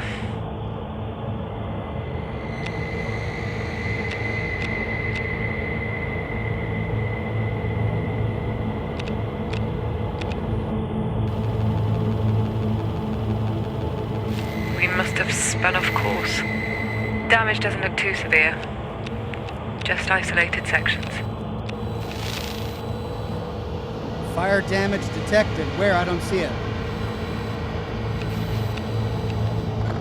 There is minor exterior damage to Module EAS-4, likely due to the internal fire. Yeah, I think we got lucky there. I'm going to connect to the distance cam. We should see where we are above Earth and if we've lost any altitude. Oh. Oh my God, Sam. That's... Saturn. How did we get here? Black box entry course set Saturn. Those are the coordinates that flashed by the screen when it said to bring her. Initiated by Systems Administration and Maintenance. Do we respond?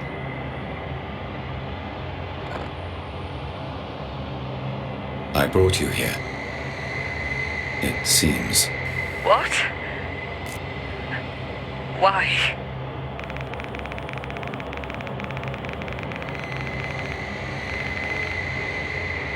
Signal accepted, message received, coordinates set. Error.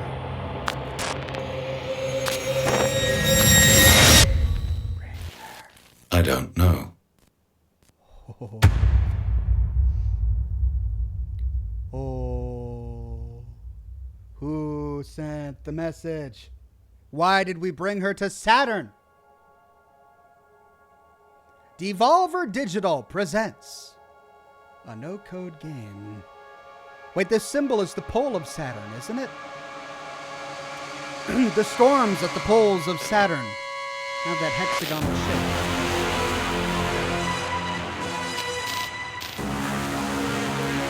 Kezia Burrows. It's like a movie. Anthony Howell.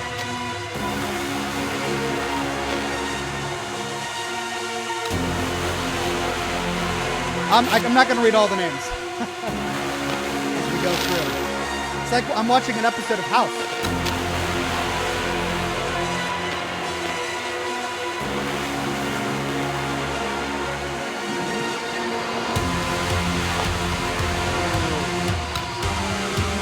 Is this supposed to be the fabric of space?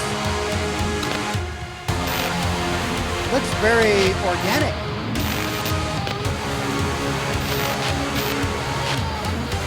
Like a spider web.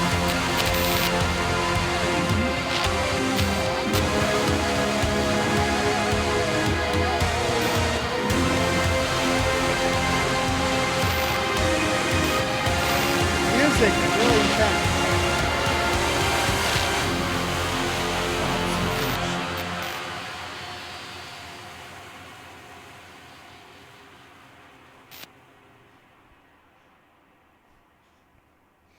Now what?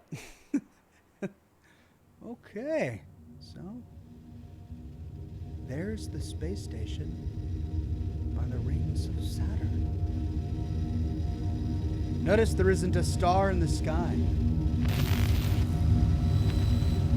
Well, in space, I guess. I restarted your core systems.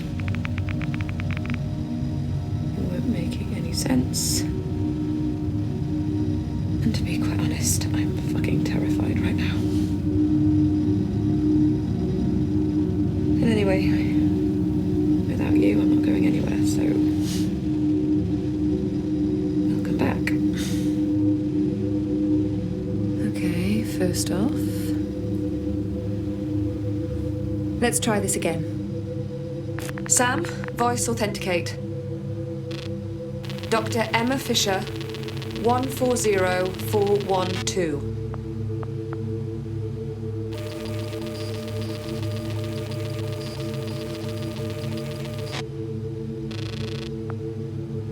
Confirmed. Okay. So, Sam, here's the deal. I'm stuck in the EAS arm for now. I think it's related to power, but a lot of the hatches are fully locked down, so I'm gonna try something different here.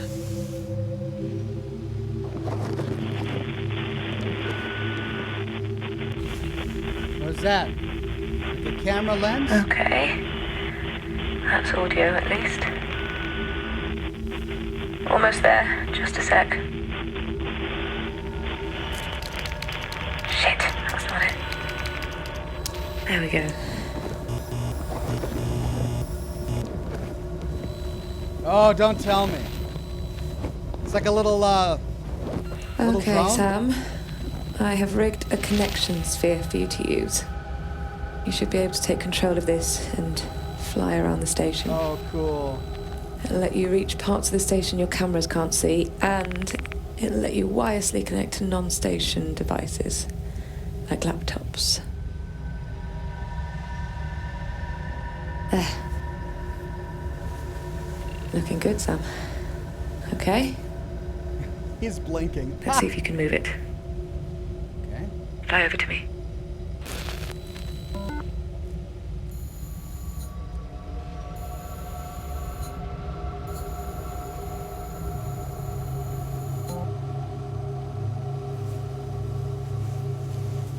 Okay. Great. Now turn around 180 degrees to face me and fly back.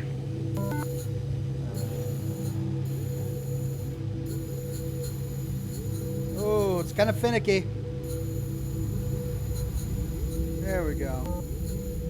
good.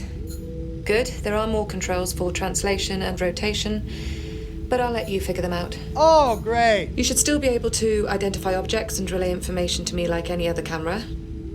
Try it now.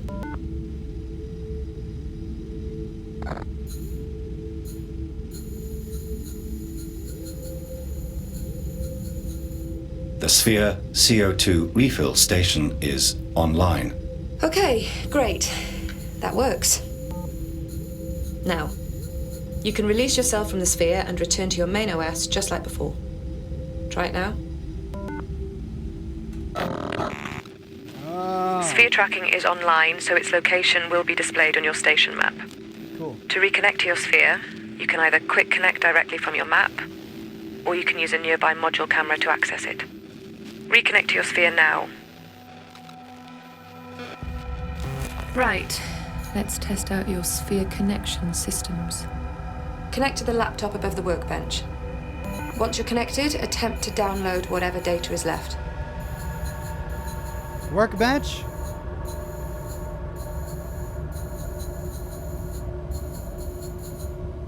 Okay. How do I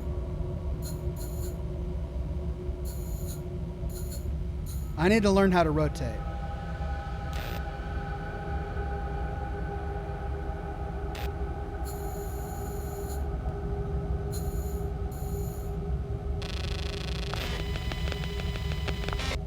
Two.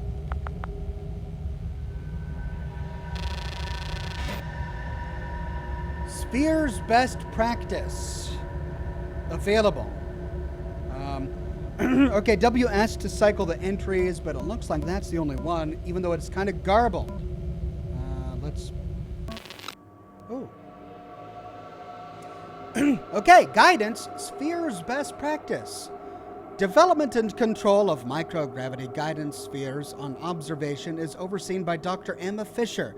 Operator interface for guidance spheres can be found through a graphical user interface GUI that can be located at crew members' workstations and is a planned upgrade to the existing SAM system during the observation mission. Guidance spheres are propelled by short harmless emissions of CO2 and allow the user to inspect and repair both internal and external ship apparatus.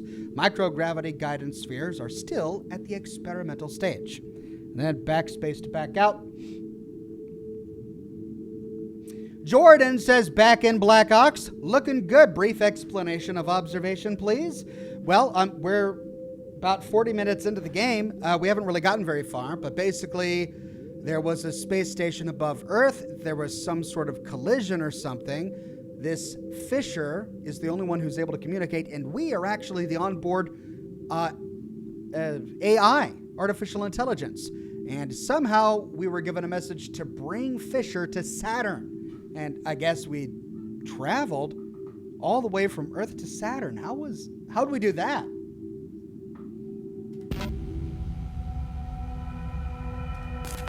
Great. Can't believe that all actually worked.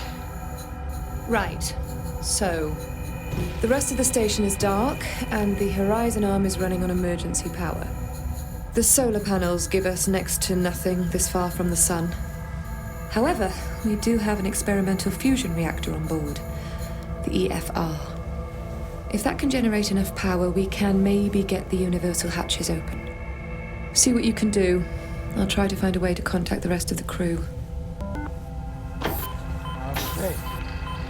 Experimental fusion reactor. Access EAS-1. Okay.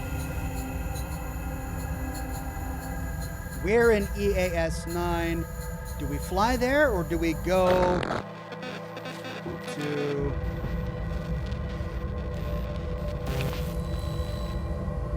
Okay, we've got...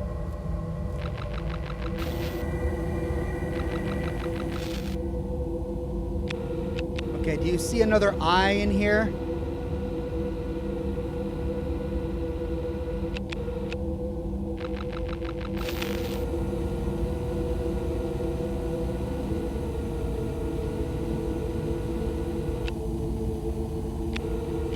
No. All right, let's go back, get our spear, and travel.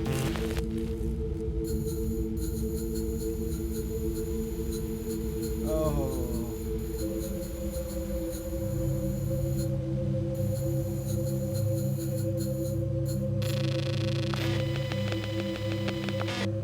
Four, two.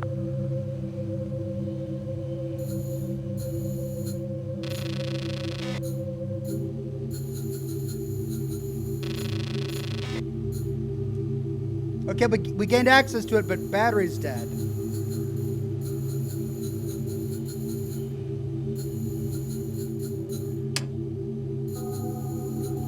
Hey, look at that. Emu suit information. A diagram detailing the various parts of an Emu extravehicular mobility unit suit. And then EF all weeklies and gym time available. Message to crew. Station doctor here. I've run weeklies on Josh, Jim, and May, but still need Stas and Ailsa for bloods and gym time. If anyone's got some actual bioscience for me to do, then throw it down my way. Directives from Houston have run dry. Sometimes I wonder why they sent me. That's right, she was the health person. Looks like that's it. So, laptops have lore. Cool.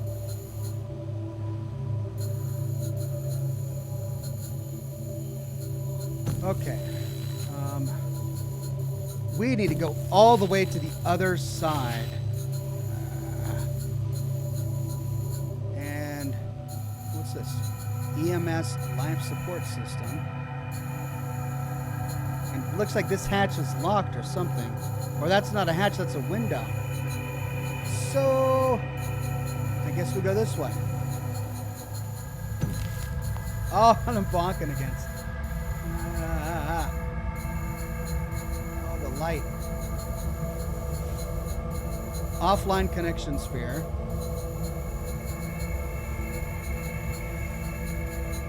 This goes to EAS 11. And we don't need to go there. We need to go down to EAS 8.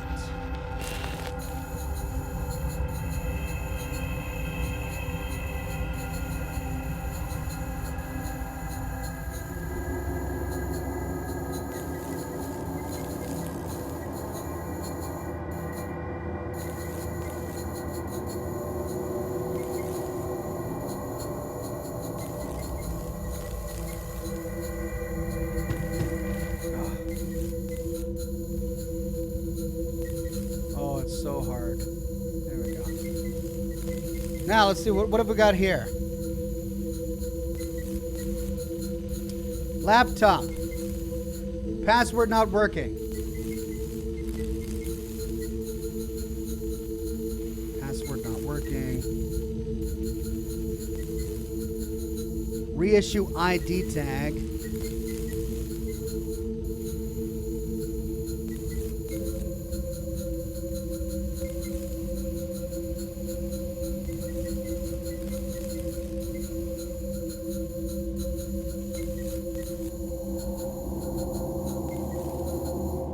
Okay. So we've made it to EAS 8 by going around. Let's keep going south.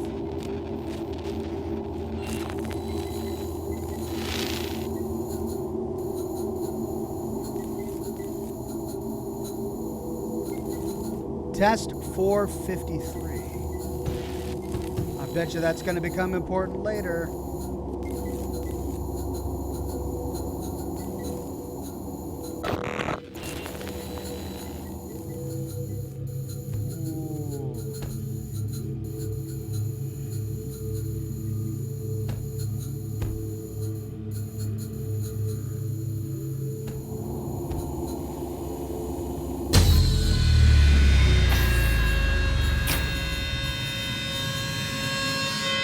Sam, was that you?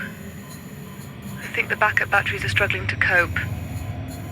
Hang on a sec.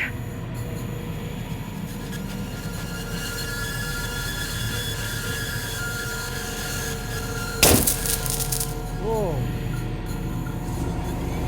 Oh, okay. I've switched off a few other systems. Seems to have helped. I don't know how much longer this will last. We need the EFR online.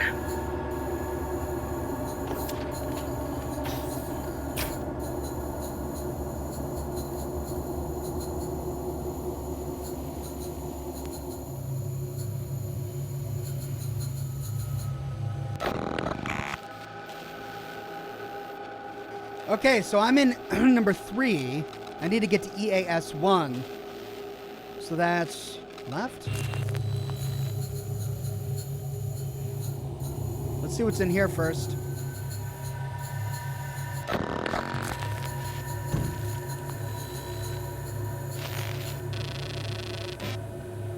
JR home, all good up here available. Message for home, please, Sam. Hey guys, it's like 4 a.m. with you, but we just went by Florida and I saw Jacksonville all lit up. It never gets old, and well, I just wanted to say hey.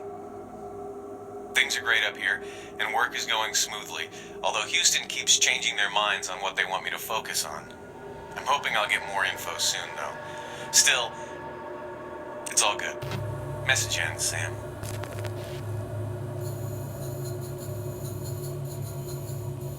Okay, so that was a personal terminal.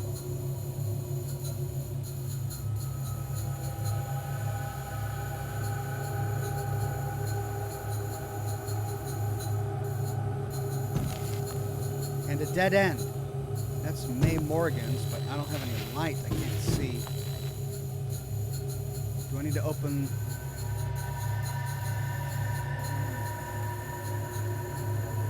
that?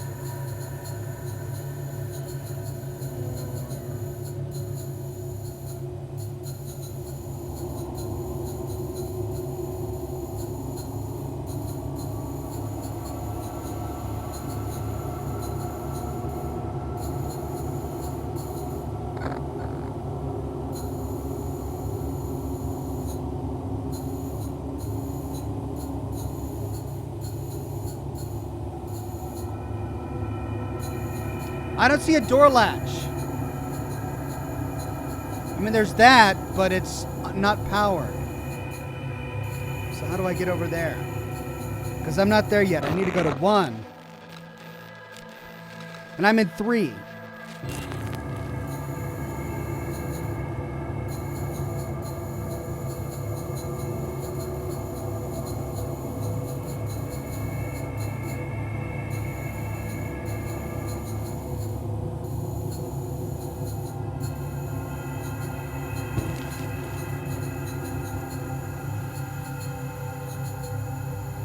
Oh!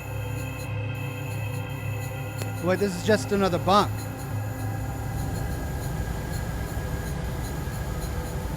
Ooh, there's burn damage here.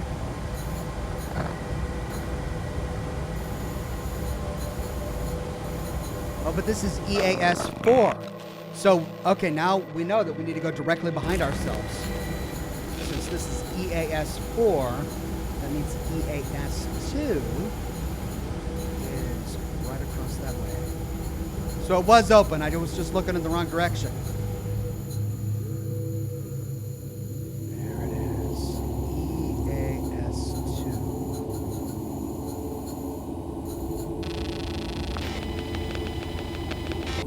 434. EAS hatch schematic. Technical diagram of the EAS hatch door schematic layout. This allows the user to... Okay, you should now be able to refer to that schematic to unlock the hatch via your system links.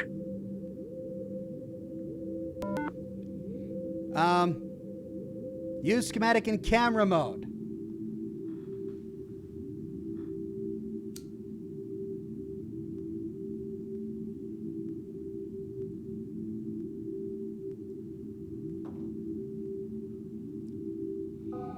Okay, L1 is open, L2 is close, L3 is unlock, L4 is lock. EAS hatches connect all EAS modes, as well as connections to Universal. Open, close, unlock, lock.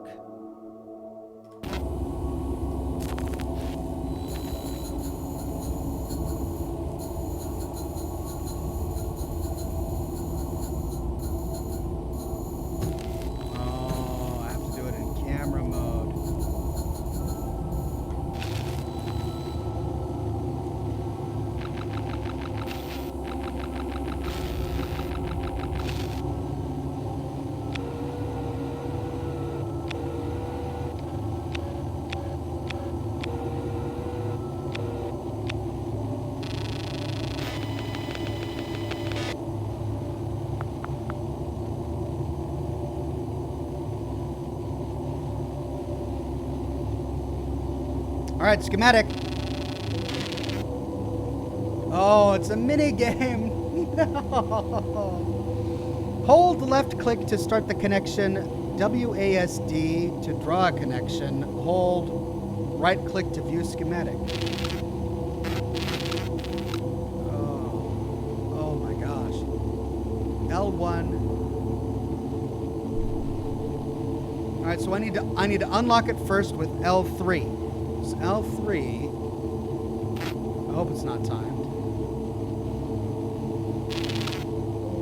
1, 2, 3, 4, 5. 1, 2, 3, 4, 5.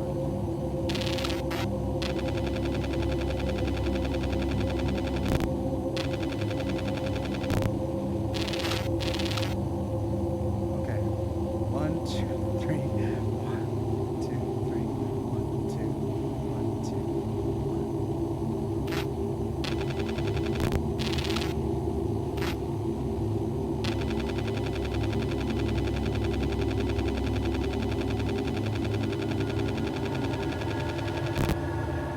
Hatch unlocked.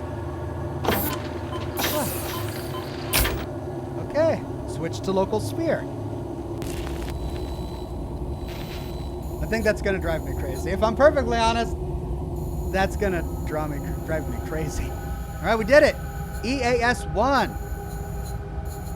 Now, what are we doing here again? Online EFR. That's right, we gotta activate the fusion reactor.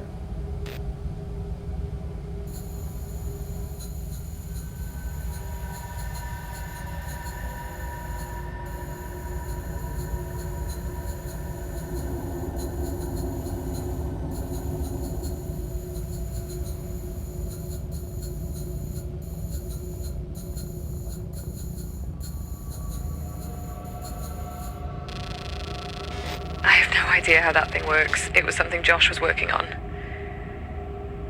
You're pretty much on your own, I'm afraid. What is this? Do what you can, just get it online. Oh, no. Holy cow, I feel like they just gave me a Cold War dashboard. What even is this? WNS to adjust magnet strength. Enable containment. Inject plasma. What? Okay, move cursor, select.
Okay, so I got to get it all in the middle, right?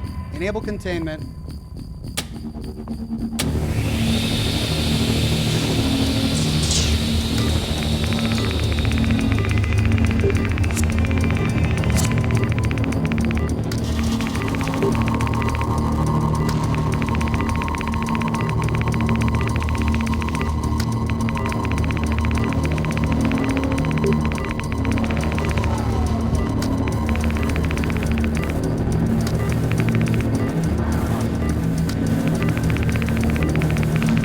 Direct power, right?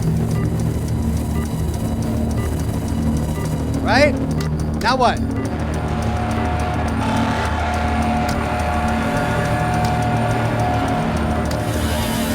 Got it all inside.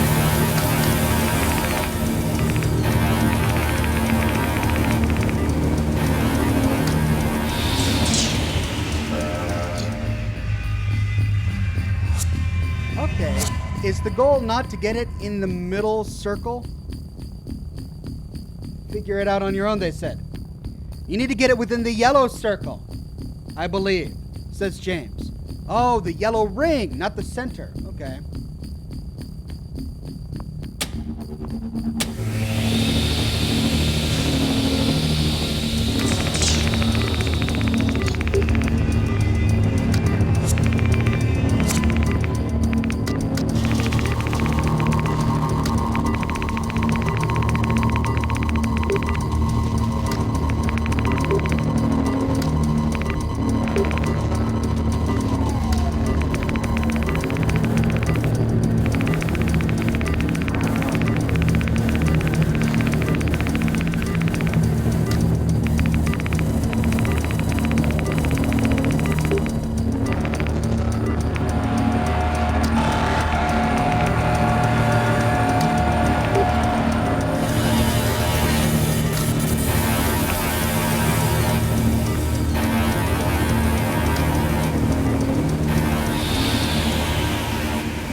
Okay, but what do I do once I get it in the circle?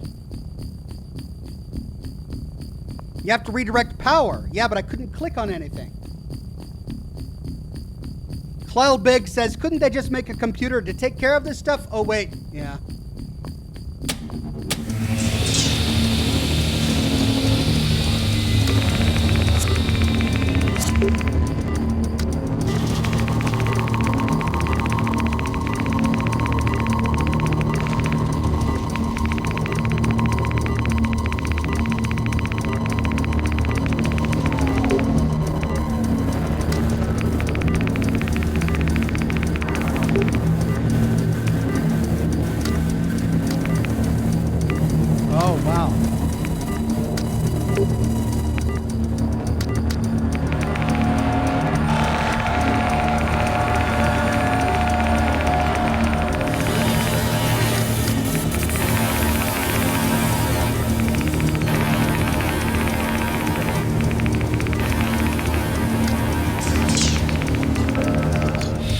Okay, so it's not it's that tiny little hash ring around the perimeter of the orange ring. Press the 3 key.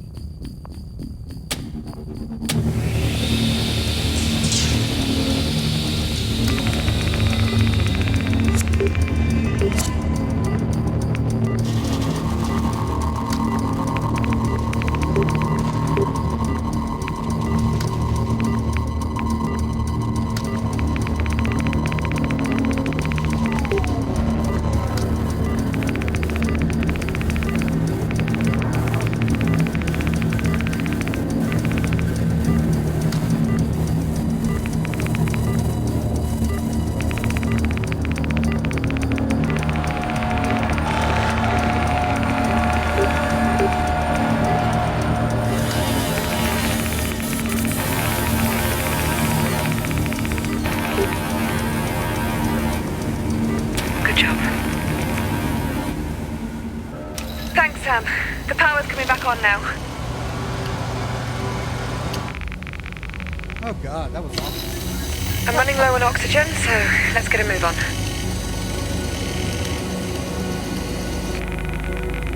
Okay, relocating where?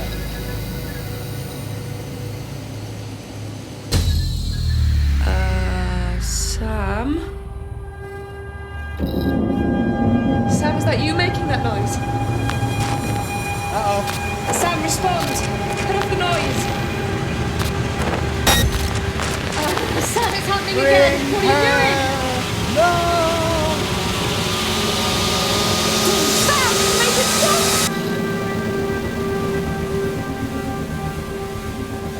She sees it now too. I can see it, Sam. Can you see it?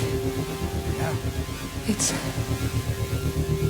I can't explain it. I can feel it.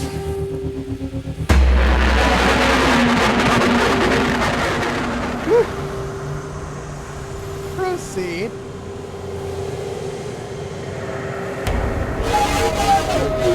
What the heck?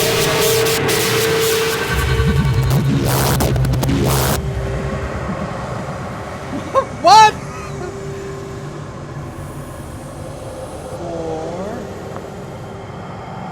W. What was the other one we saw? Oh, what was the other one? I missed it. 3. I didn't know we were going to do this. Replay. Left. Oh, rewind it. Okay. Circle. Bracket. Downward circle. Okay. So D. No. It was S. 4. W. Accept. Bullseye. Bracket. Downward circle. There you go, mysterious alien force from Saturn. Bullseye. Pyramid. Right.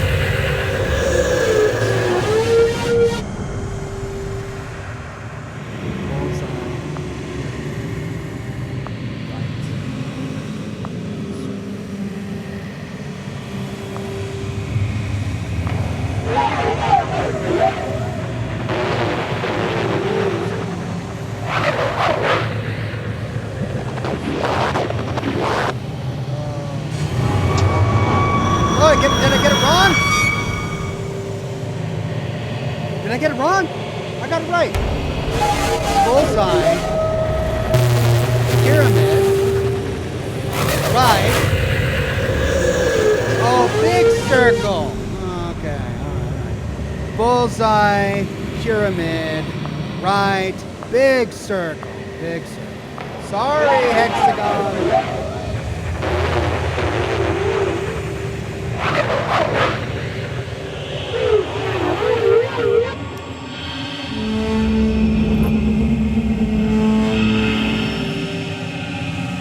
Again! Oh no. Bullseye. Equation. Pyramid. Bullseye. Equation. pyramid.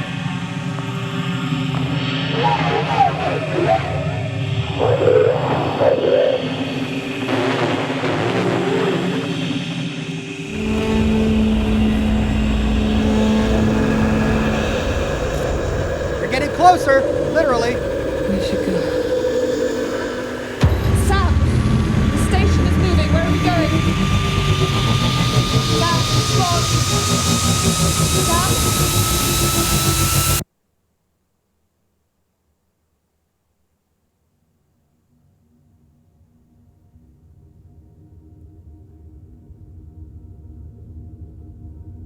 I don't know why or how you are doing this. If you are doing this, but I need you to help me, Sam. 2026. I need to know what is going on. I need the crew.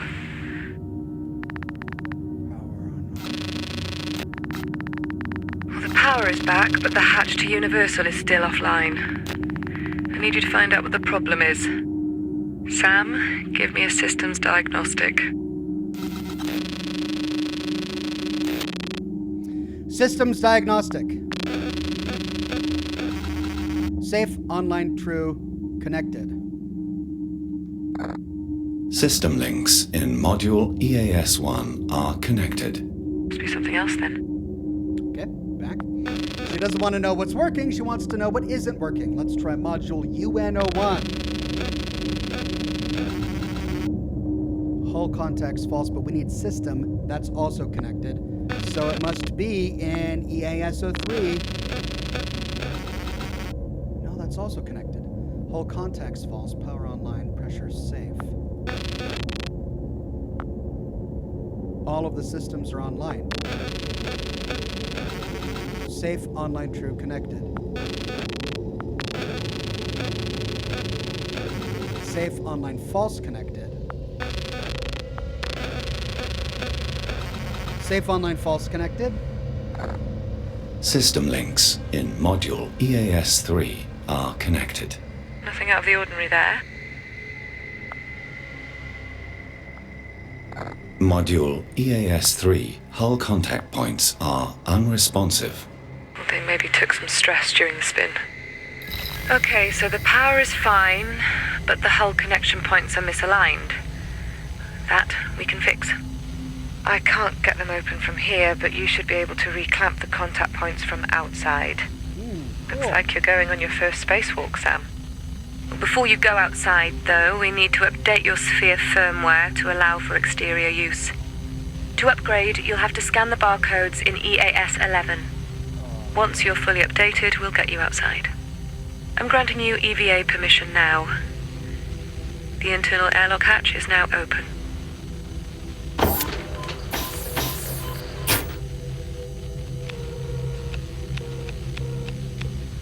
Look at all these barcodes. Can we do it from the camera? Nope.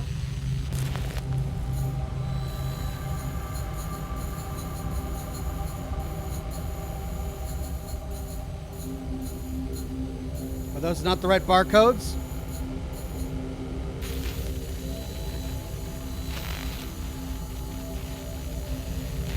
Scan sphere HBC codes in EAS-11. Oh, I'm in EAS-9. Okay.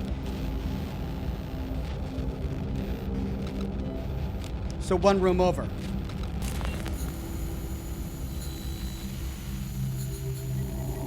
Not that room, that's EAS-8. So, barcodes in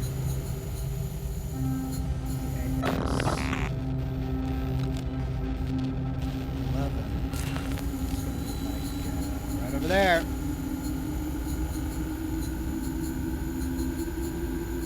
there we go. EAS-11. Barcodes.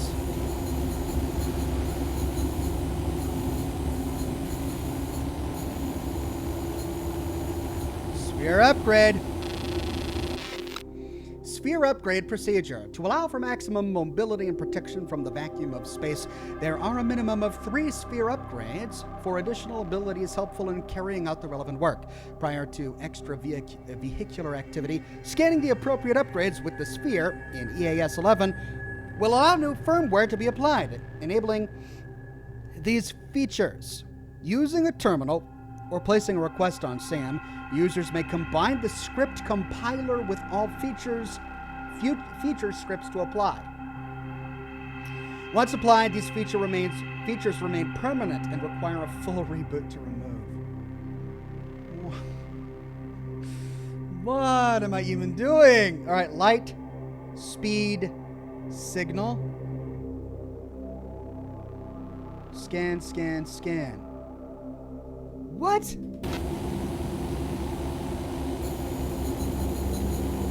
Okay. Light. An HVC high variation code that provides SAM with the Sphere Upgrade Exterior 1 Rookaluk script. This must be combined with an appropriate compiler in the SAM OS mainframe.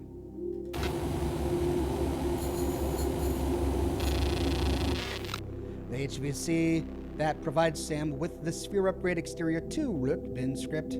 This must be combined with the appropriate compiler in the SAM OS mainframe.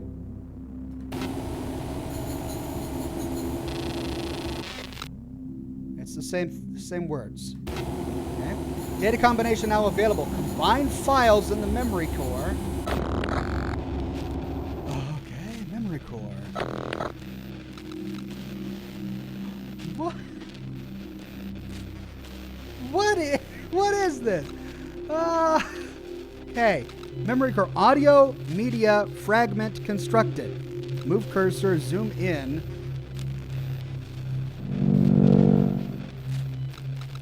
Corrupted data.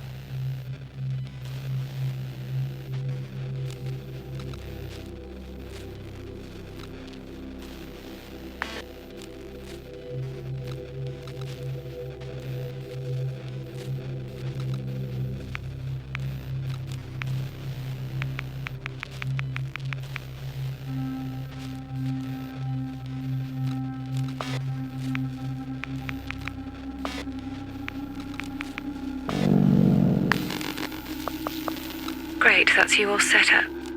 Okay, get those module clamps fixed, Sam. I have no idea what I just did. What did I just do?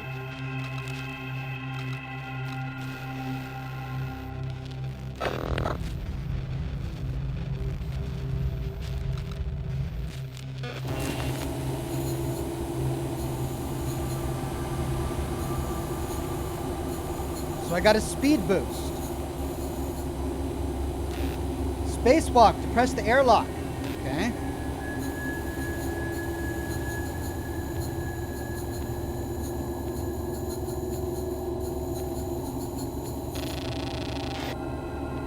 Pressure controls disabled, airlock not sealed.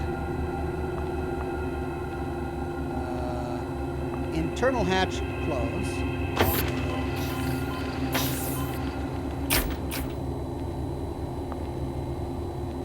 Press.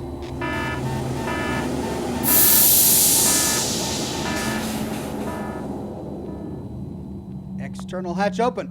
Ooh, nice touch. The sound disappears. The control panel where you can rearrange the clamps is on the outer hull of EAS-3. Okay, the outer hull. We could maybe check out EOS-12 while we're out here. EOS-3, EOS-12.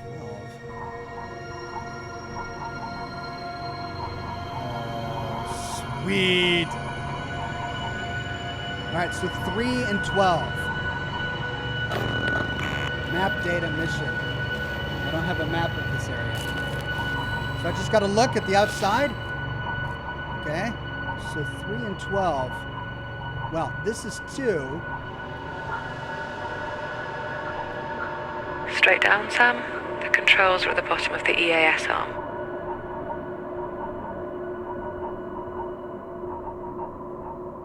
Getting closer. Look for the controls on EAS-3. Is this 3?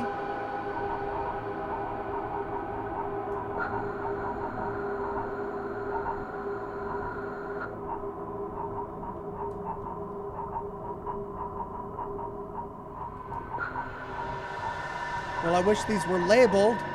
I saw EAS2, but I don't see 3.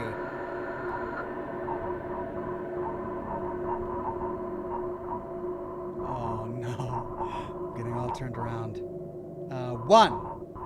No, that's RUS1.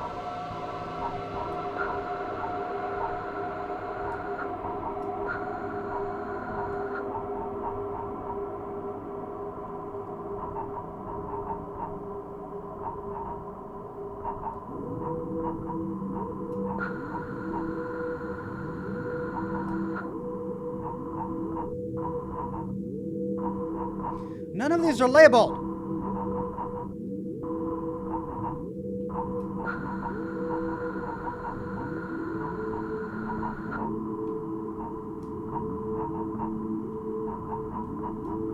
Look for the controls on EAS3. There, EAS.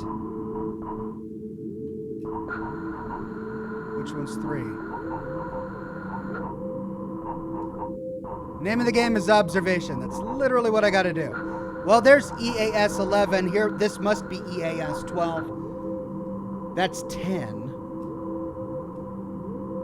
She said while we're here, we could take a look at EAS 12. Sam, it's still there.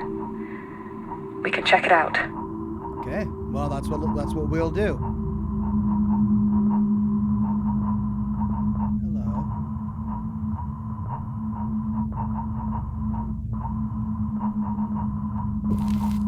Bonk.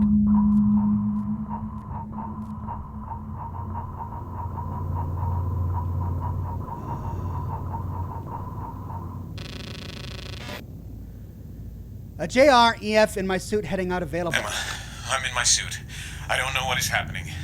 I was trying to unlock the door after the lockdown and the module started shaking, and then Sam jettisoned the module. How did Sam jettison the fucking module, Em? He shouldn't be able to do that. I'm going to try and work my way around the station exterior. Ah, shit. Whoop.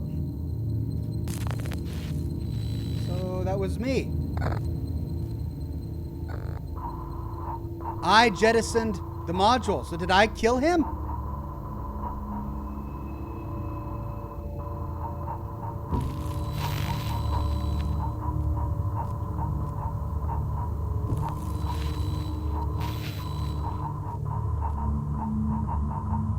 He said he was going outside. Can we find him?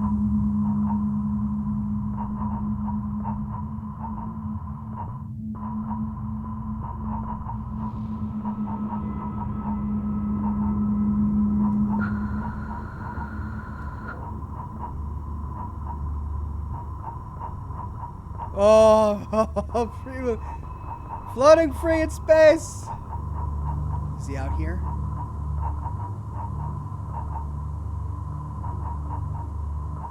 Well, that's EAS 12. But that means that if I follow this, I should find 3. That's 10. Let's go back to where we can actually see the names. Should be within the light cast by Saturn. 11. 9.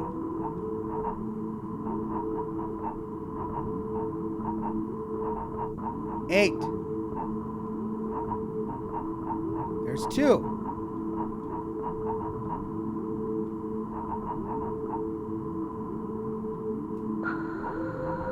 5. 2. Where's 3?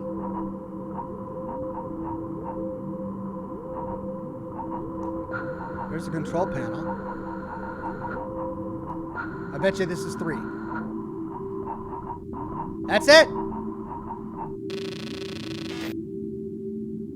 Hull contact errors. Start clamp reset. Clamp not engaged. Servo off. Clamp closed. Hull contact false.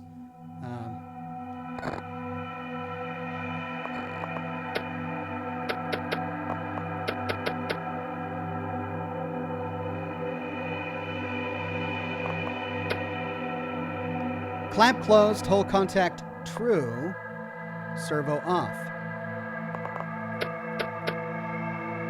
What do I do?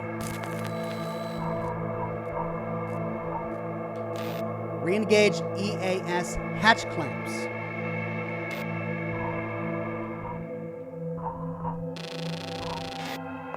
Three.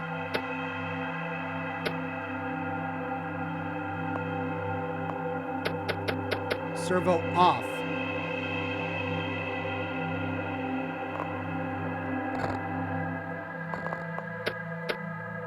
Hull contact error. Okay. So, I guess we need to fix something else outside. Nobody of consequence says, "Hi, Ox. Sorry I'm so late. I was watching the NASCAR race and finished up dinner." No worries, my friend. You made it in time. Hull contacts. These are the hull contacts.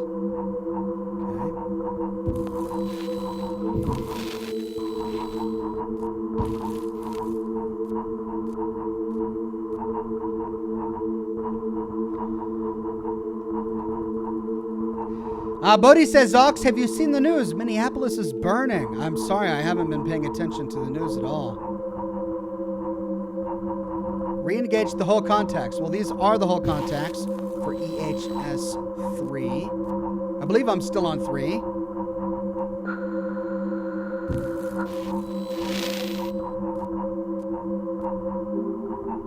Doesn't actually say 3.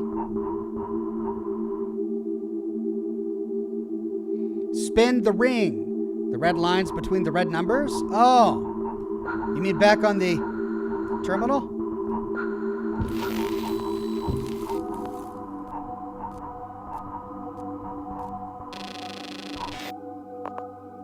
Oh. Well, I can't interact with it. Start clamp reset.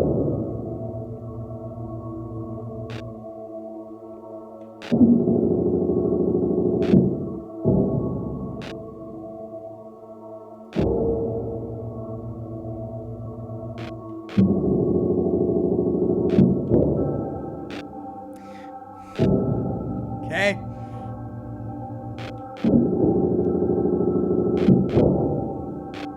So I have to do both at the same time. Okay.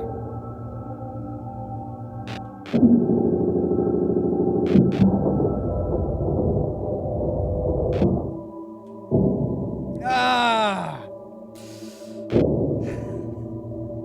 S. W.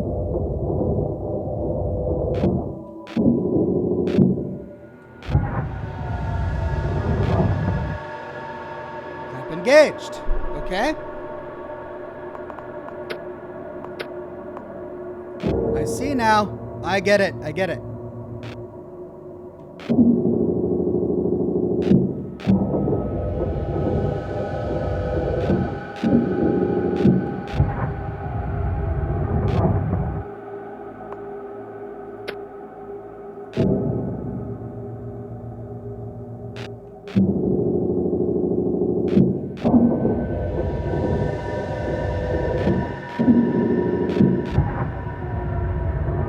That's it.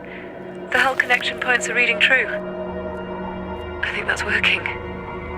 Yeah, it's working. It's gonna take a few minutes while the module connection runs its pressure checks. Sam, while you're out there, take a closer look at the damage you detected earlier on the station exterior. What can you see? Ooh. Did I not see enough? Inspect exterior damage for possible cause.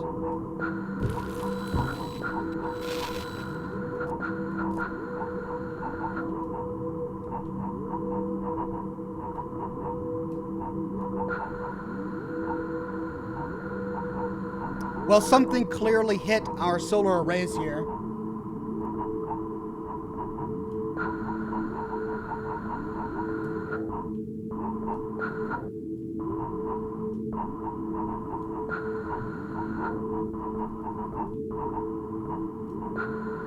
These are off in space. Free floating. Any other damage that we've seen?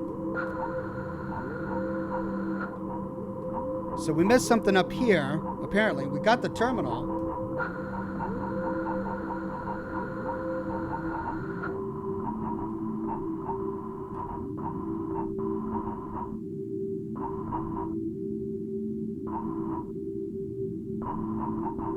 There's damage over here.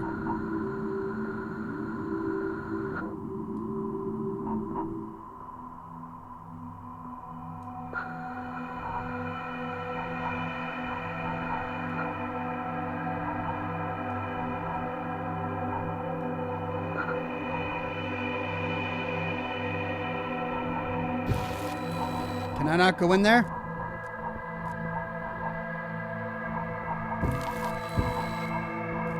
What's blocking me?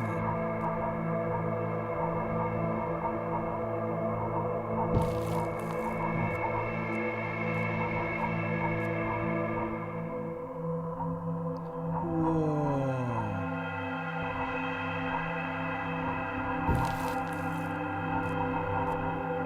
Huge impact here. Look at that.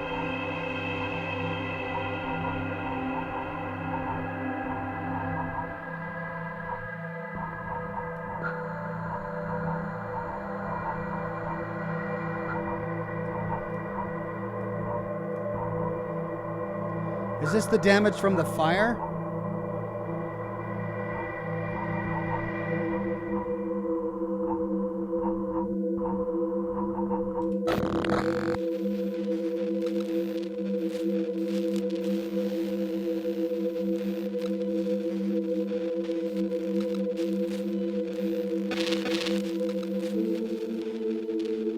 Whoa.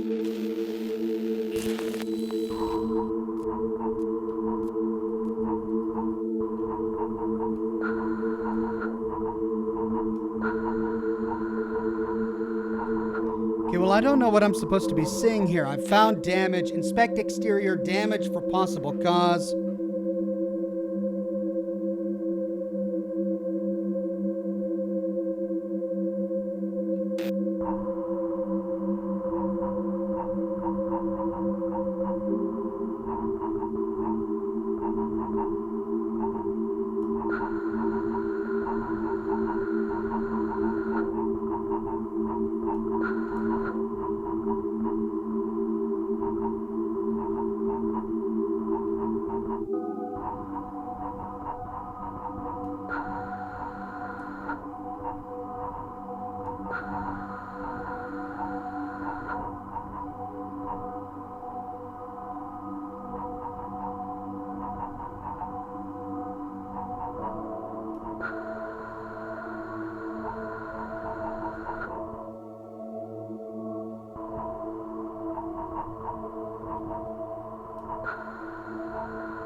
And this is 12, where we found the terminal, but still no body of Josh, if he's alive.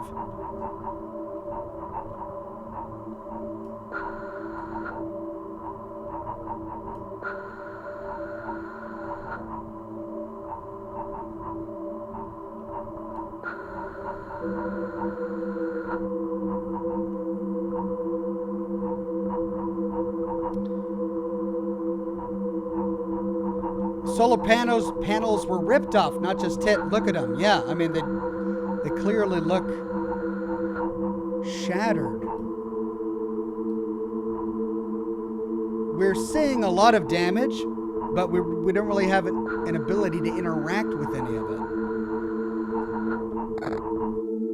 Please repeat your previous request. Sam, that damage, any ideas? Well, what do you want me to say? There might be a body out here. We see a lot of damage.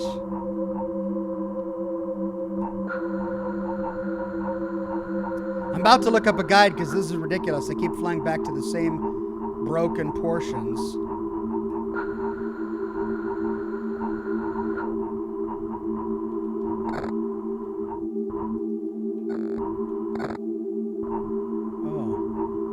This is glowing. Oh, this is what they want me to talk about. An unknown material is present at hull fracture points. That looks like what I found in EAS 4. What the hell is it? Bring the sphere back inside and meet me in EAS 3. Let's get this hatch open. I hope to God the others are okay. Where do I even go? Are they going to blow it for me? Yeah.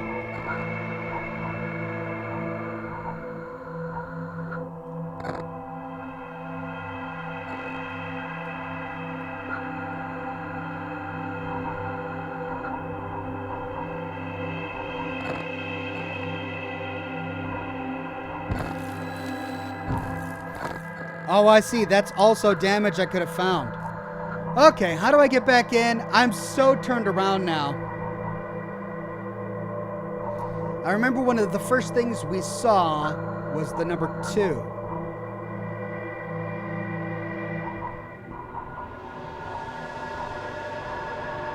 There it is.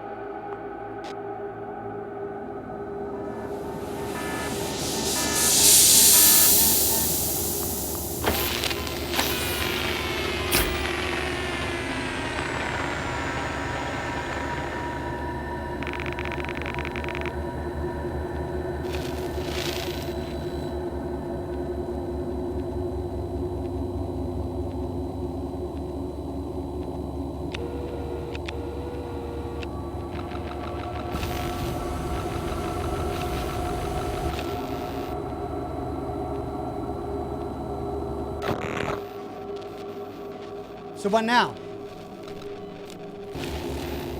Return to Emma. Okay.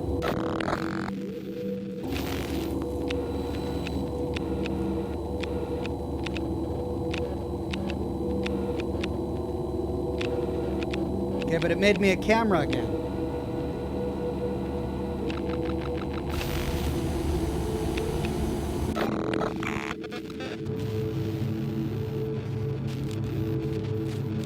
The hatch lights are on. Looks like the connection to Universal is holding. Great work, Sam. Now, lift the lockdown on the hatch, please.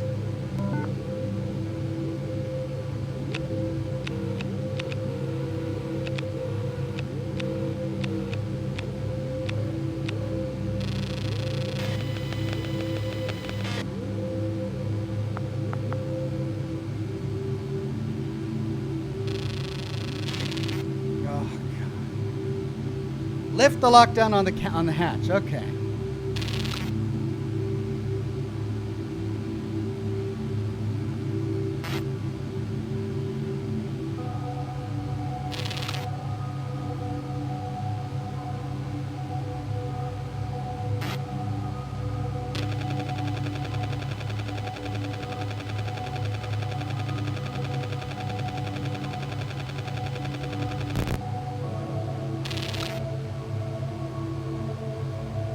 Hatch unlock.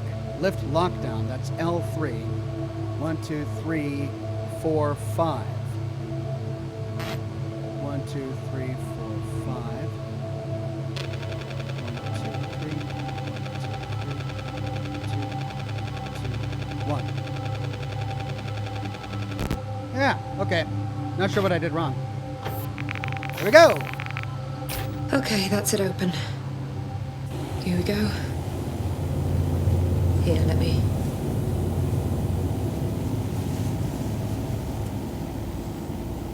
Hello? Elsa? May? Stars? Where the hell is everyone?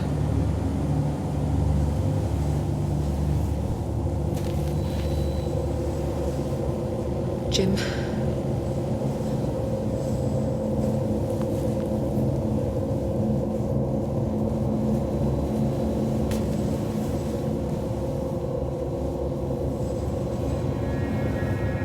No bodies? Why is the link door closed? I don't know. Should it be closed? Josh? Are you there? Oh, someone's gonna jump out and get us. Someone's gonna jump out and get her.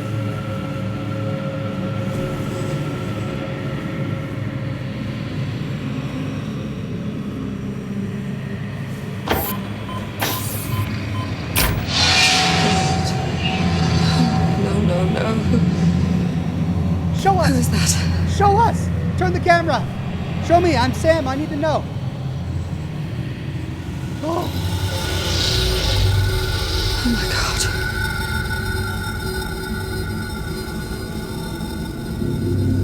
Oh, you poor soul. Don't touch it. Why do they always touch it? Don't touch it. I'm so sorry, Stas. Looks like it was exposure. Oh, okay. It must have been depressurized at some point before. Sorry, mate. So it wasn't the goo or the slime she found. That's what I thought was Sorry. floating all around.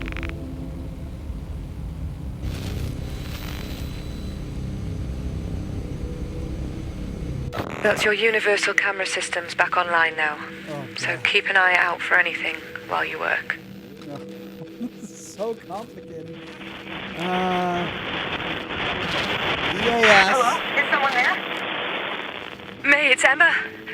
You have no idea how Happy I am to hear you. Emma. Oh my god, Emma, I'm stuck in Shenzhou. Where are you? We've just made it to Central.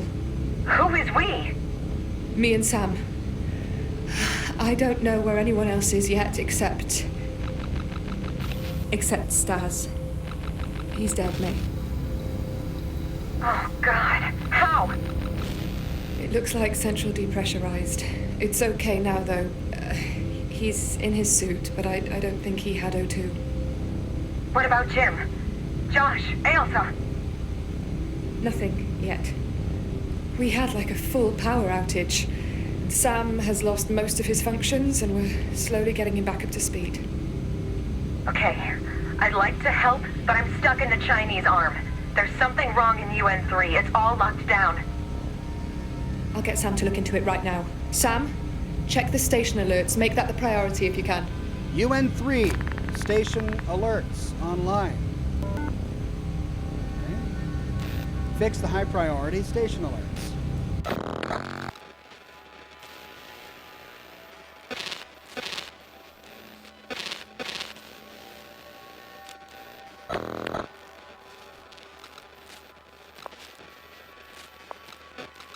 Coolant network. High priority required. Coolant loop temperature imbalance.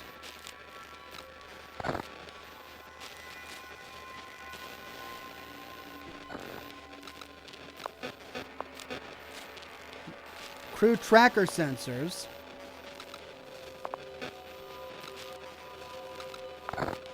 The coolant network is reporting multiple errors. Recommend investigation. That could give us problems later on. Have a look at the network hub, please, Sam. Oh. Okay, so we can only do one at a time. Network hub. Must be this. Where we're at, is that the network hub?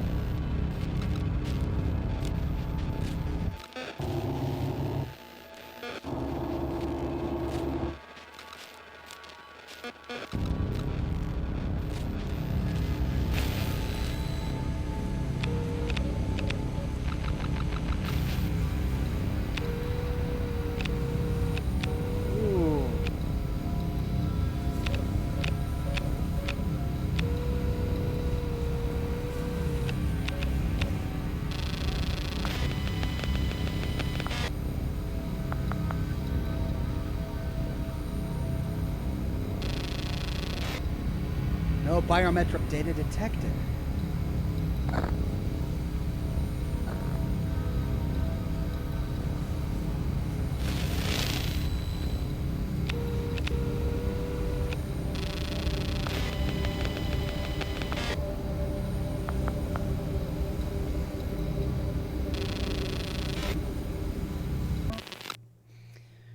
UN hatch schematic. Technical diagram of the universal hatch door schematic layout. This allows the user to force commands. Okay, so we've got the hatch layout for the universal. locks. Okay. JE. All almost there. Message to crew, Sam. Hi, everyone. I know a lot of you have been getting head up about requests from Houston and from me that have been butting into your work this past week. I just wanted to say that I'm hearing you all loud and clear, especially Josh, as he's been the loudest. I know it's been frustrating, but we're getting to the end of it now. We'll be back on expectant ESA practice soon. Really soon. You've just got to trust me. When we get through to the other side, I can maybe fill you in on what's been happening.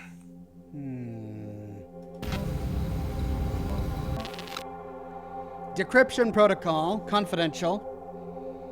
An encryption key matrix, note for use, all standard communications between observation and ground control are automatically hardware encrypted and paired.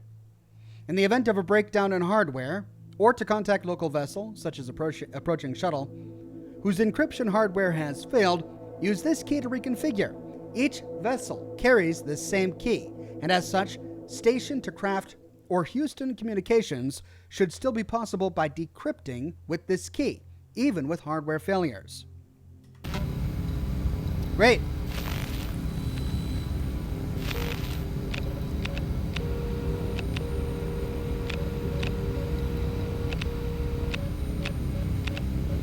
Lincoln Corridor, Universal Ring. We're in the command center now. Fix the coolant network in UN03. We need to get to UN03. Okay, anything else to read in here? Yeah.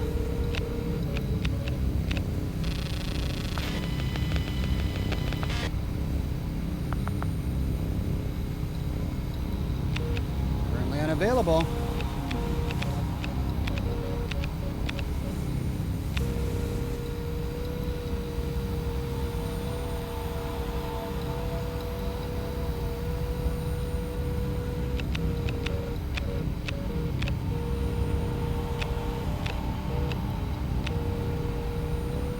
All right, well, let's go to UN03. That's 02, 07, UC, UN03.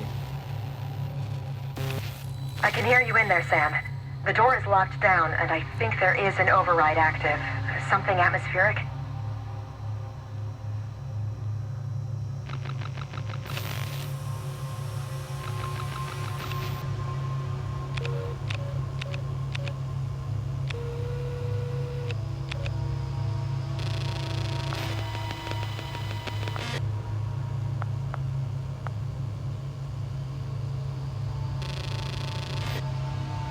Kula Network Hub. Hub controller operations locked. Node resets required.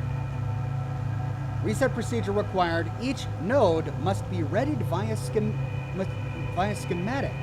Hub controller operators locked. Node resets required. Okay, so I got to find the nodes. 186, 490, and 726. So we already found the schematics, right? Now to just find the nodes. Is this a node? Kula Network node.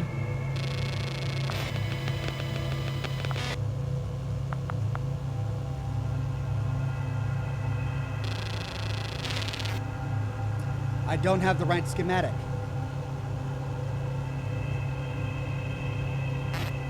Okay. So I've got to find the right schematic.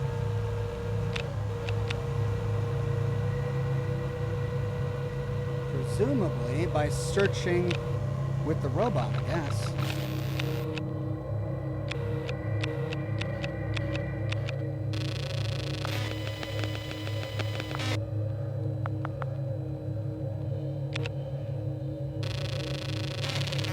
Oh, but I do have the hatch control schematics. Okay.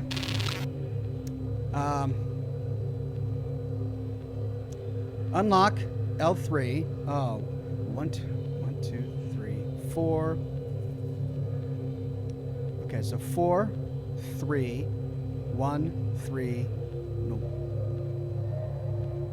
1, 3, 1. 4, 3. 1, 2, 3, 4. 1, 2, 3, 4. 1, 2, 3.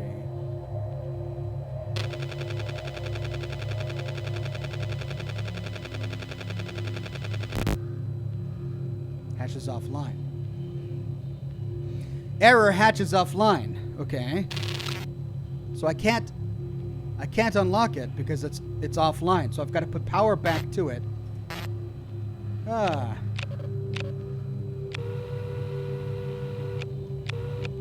Coolant network node.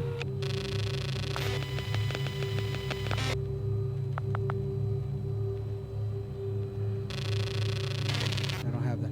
So I need to find the coolant network node schematic. It's going to be on a terminal. Maybe this one. But this one is unpowered. Can I zoom in?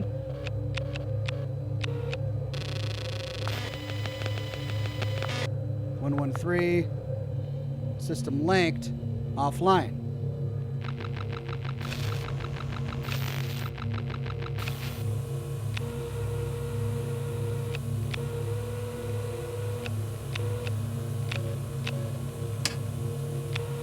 Hey!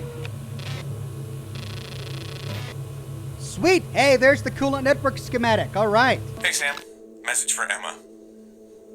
Hey, it's me. Good news is Jim finally pulled me off USES reactor tests as Houston want the EFR on standby tomorrow. So, out of nowhere, the captain gave us a window between shifts, meaning we get to be awake at the same time for once. New restaurant just opened called EAS 12. Food is terrible, but it's got a great view. See you there at 0100? I'd say let's hang out at your bunk, but it's a tight fit, and that woman who sleeps opposite keeps rolling her eyes. See you later, Em. Message ends, Sam. Thanks. JR. Who was JR? Jason? The guy who was in EAS 12? Is that why she knew he was in there? Because they were going to meet for a drink? Schematics! Got it.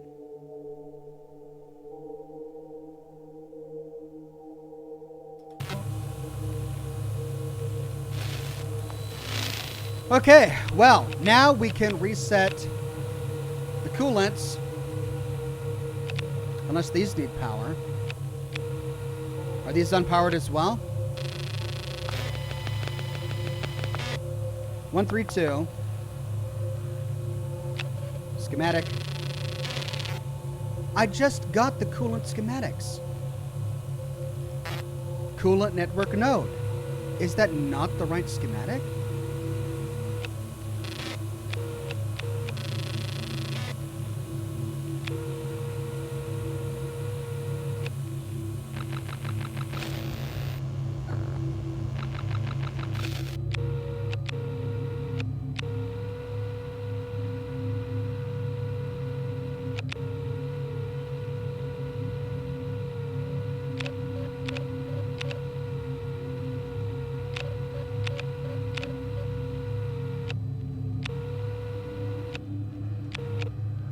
Crew tracking sensor.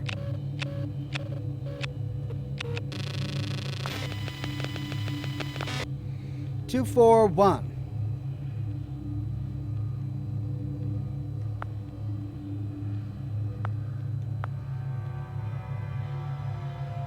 Currently unavailable. Try the other door.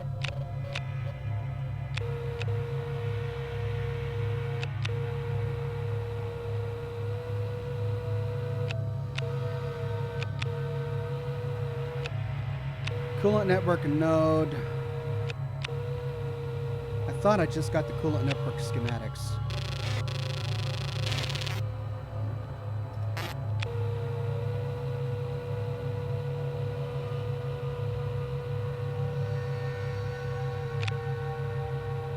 You need to do the coolant to open the hatch.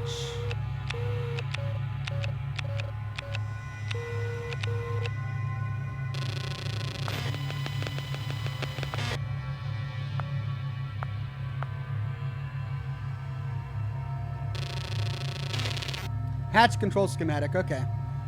But it's not powered.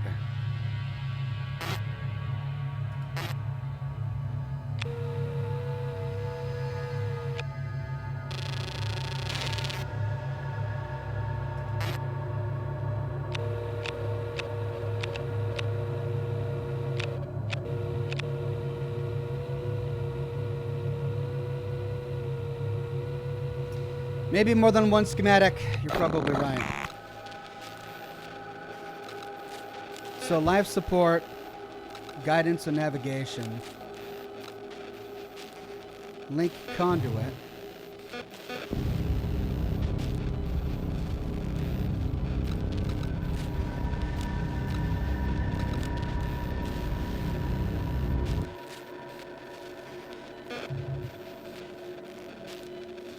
Coolant network.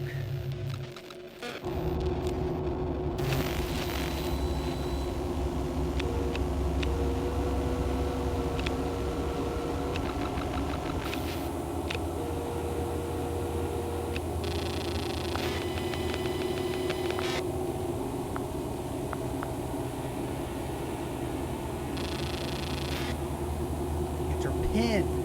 Oh, we don't know the pin yet. Maybe it's sitting around here somewhere.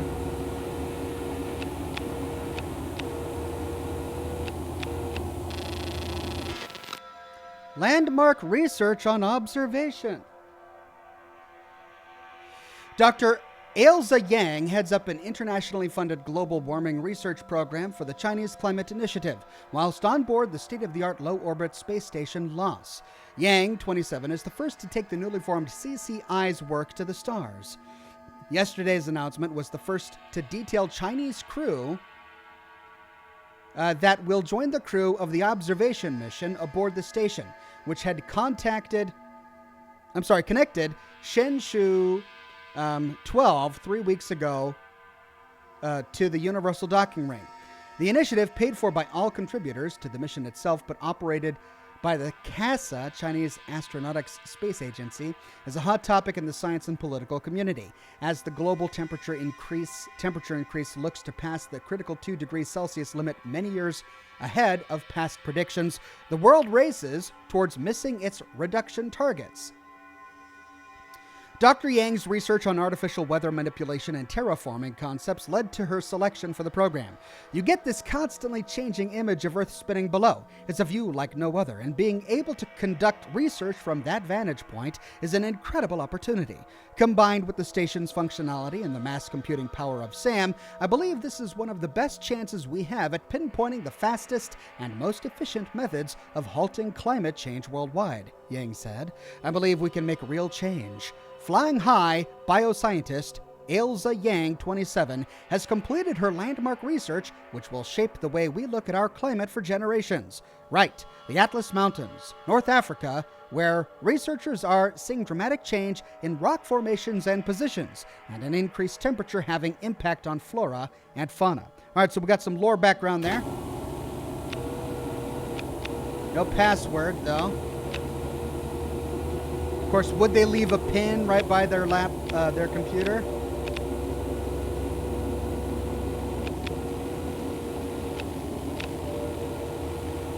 Probably not, but let's keep looking.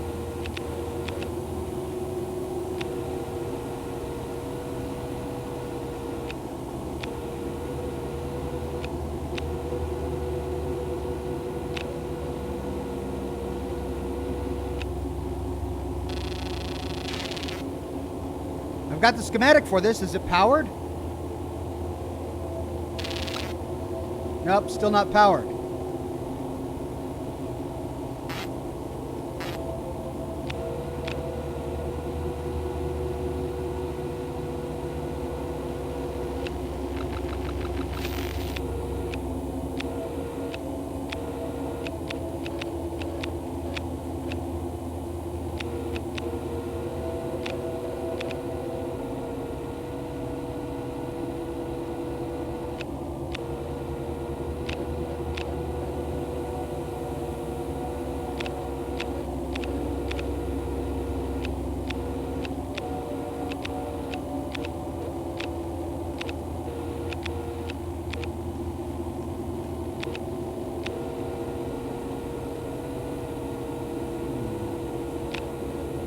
Well, there's another hatch going below. But before we go down, let's change positions a bit. This is where we were. Hey, there it is. 2491.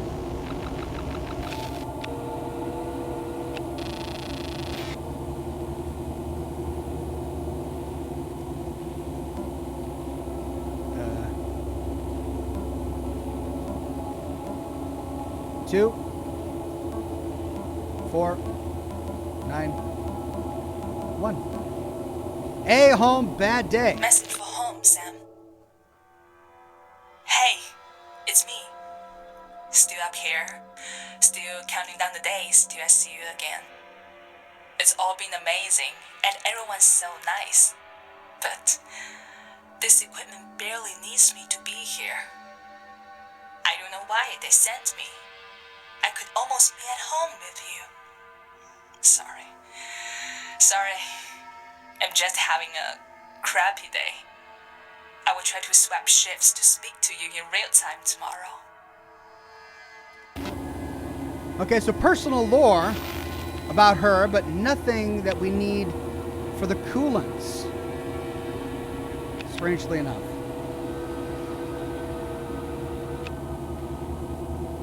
Check the vent.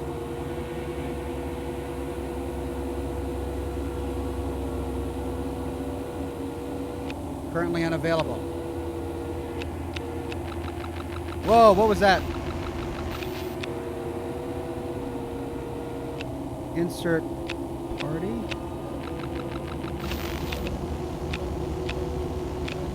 Okay, well, we got into the terminal. One secret down, lots of camera equipment.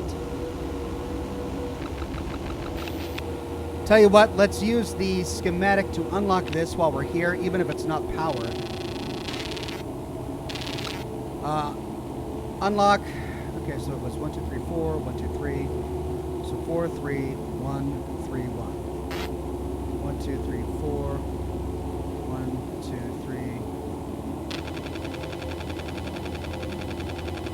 3. Hatch unlocked. Oh! Hey! Okay. So we were in UNO4. This is UNO2. ULB?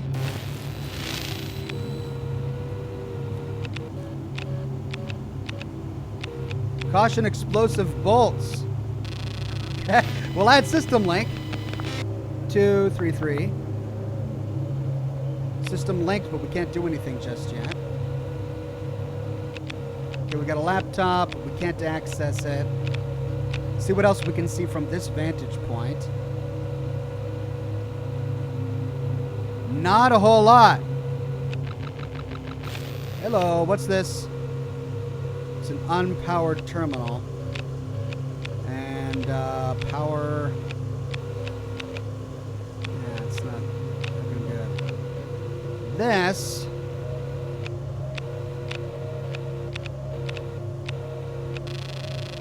Hatch control. 4, 2, 3. Open hatch. Okay, brings us to a new one, which will be useful if we ever get back to our little robot guy. So unlocked, unlocked, unlocked. We're still trying to find the right schematic. We don't have the right coolant schematic. Let's go back to UCO1, see if there's something we missed. And this is access denied. That's life support, though. So we don't need anything in life support just yet. We recovered data from that one.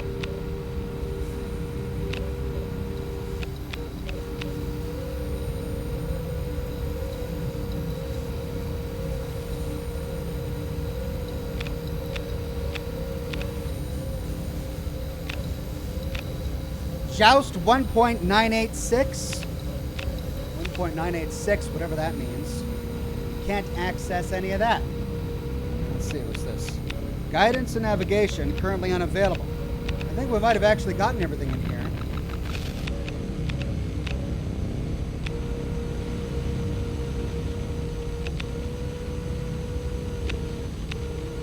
Well, there's the laptop down here. It looks to be unpowered.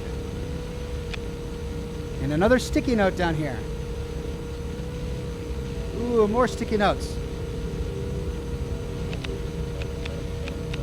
They don't appear to be useful for right now. Right.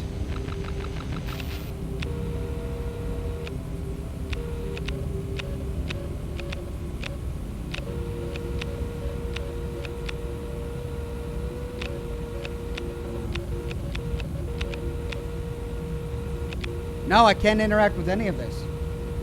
Unpowered laptop in coolant area.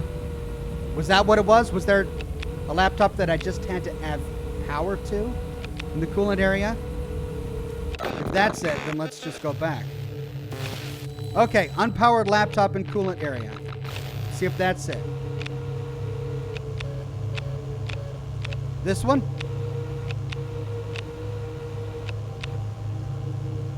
Coolant network node, that's the node.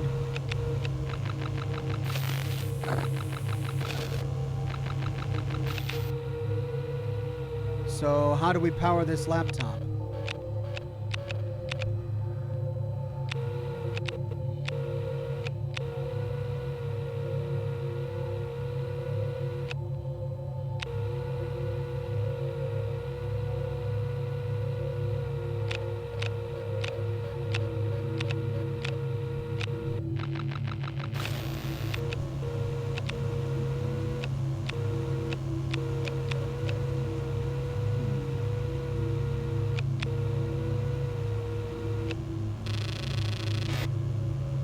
Not ready, not ready, not ready.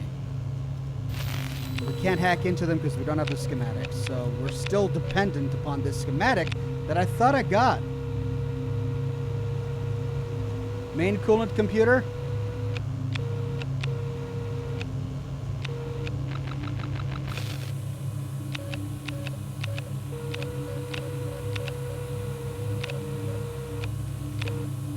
Oh. Oh, coolant network schematic. There it is. Right in front of my face. It was pinned to the wall. I thought I downloaded it, but no, it's pinned to the wall. All right, configuration 1, configuration 2, configuration 3, configuration 4. What do they do? Oh, I need to configure each coolant box to have the right configuration. I see, I see. Okay, so if that's the case, then which configuration do I need? I need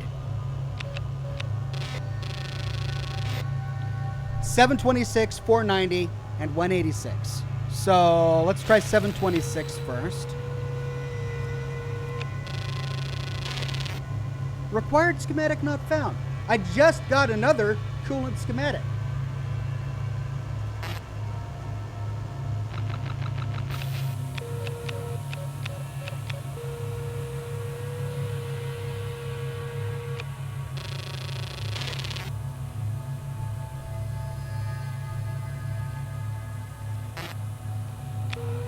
That's 726.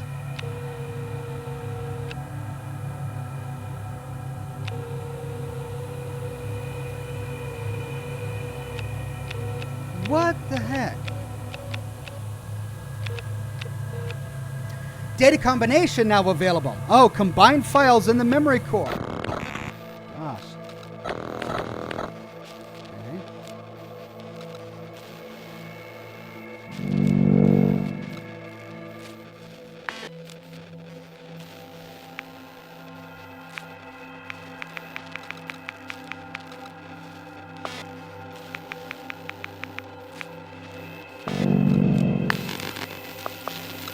The coolant network schematic.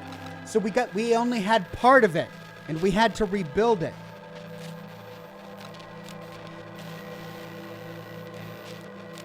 Oh, that's just wow. That is really something else. Okay, well, this is one of the ones we need. And now, can I access 726?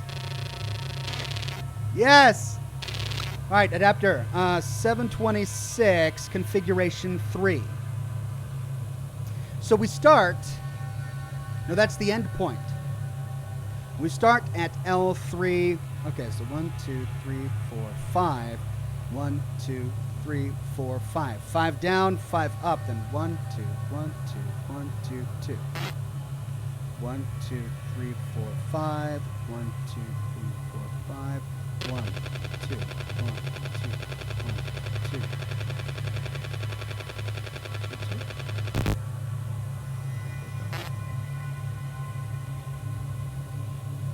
One down, ladies and gentlemen.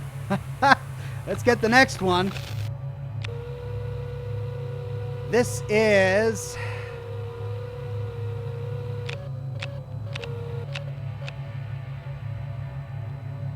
Which one is that?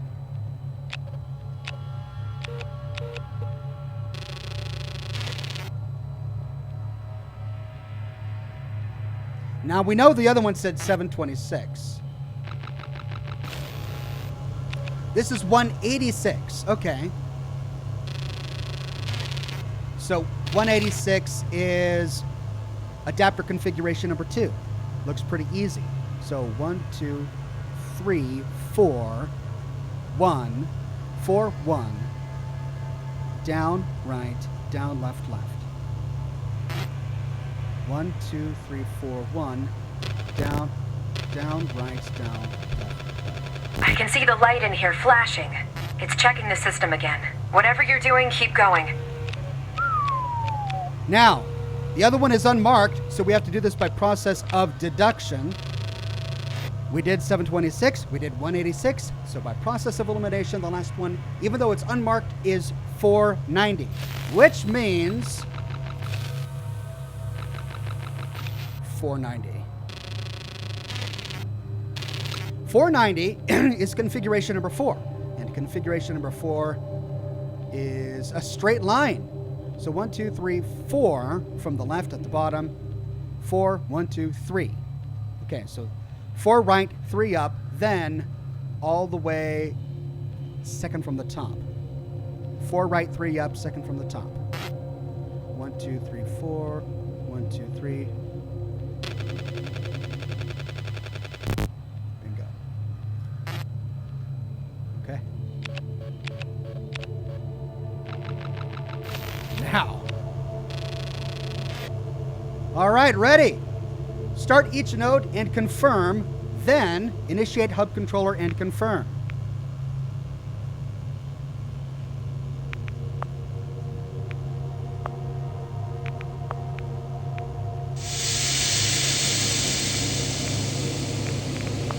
They're going to make me do it one by one.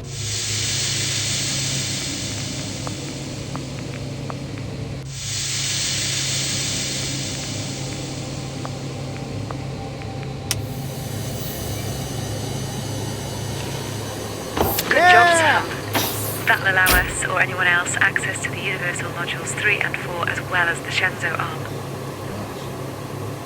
It was exhausting. Still not opening. The lockdown hasn't lifted. Now saying something about contact points. Emma? We had the same problem on the EAS arm. I think whatever moved us to Saturn caused us to shake. Wait, what? Saturn? Yeah. Sorry, I should have mentioned that. I'd say it's a long story, but all I know is that Sam thinks he brought us here. Shit! Saturn? How do you get from Earth to Saturn in a space station? I don't know where to begin. Look, I'll head outside and try to get this sorted. I still have my suit and plenty of O2. Be careful, May. I'll be fine, Emma, don't worry.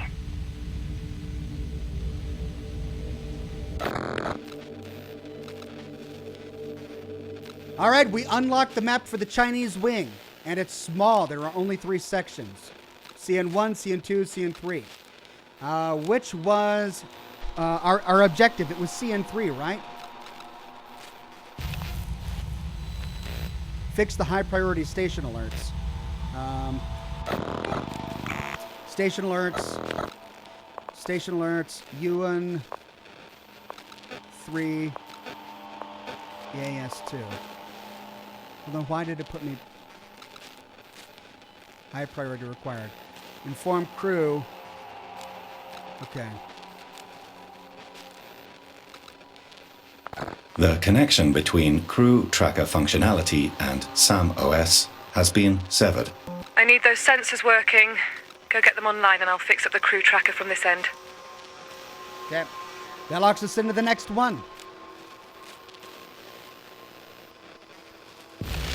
So, we need to enable the crew tracker sensor in UN1, UN2, UN6. And that, ladies and gentlemen, I think is it for today. What a game, right? Holy cow. Very unusual. Unlike really anything that I've streamed on the program today, yet to pick up a gun, yet to shoot anything or craft a consumable or whatever. It's just a very, very different kind of game, but I'm really enjoying myself. I didn't think I would really get into a game like this as much as I am, but it's kind of all coming together for me. Well, listen, I'm all out of time. I need to get some sleep if I'm going to be up in time to do Red Dead Redemption 2 tomorrow morning. So tomorrow morning, Red Dead Redemption 2, we're going to pick up where we left off in the epilogue. Don't know how much longer we have left to go in the epilogue, but it's going to be a lot of fun, and I'm going to save more of this game to enjoy after Scotch and Smoke Rings next Thursday, a week from today, 7 o'clock p.m. Pacific time. Then for next Monday, we're going to be continuing with Vampire. I'm slowly getting a hang of the combat system. My character's becoming more powerful as we solve mysteries and try to heal the sick. So yeah, I'm enjoying it. We've got 2 districts almost fully explored, Whitechapel and the hospital district, but I believe there are 3 others that we still need to explore. So a lot to do, quite a lot to do. For the weekend, we will continue with the story of Sophia Daguerre, and we'll be exploring the Valley Galleria to pick up something for her and learn the lore of the Valley Galleria along the way. I probably will only be able to get that episode done due to all the live streams I have. I'll try to get a second episode done for the weekend, but probably not. So probably just that one. Anyway, thanks for joining me for this unusual game. I hope you enjoyed it as much as I did. We'll continue with it next week, and I hope you get a wonderful night's sleep tonight. See you bright and early tomorrow morning for Red Dead Redemption 2. Bye-bye now.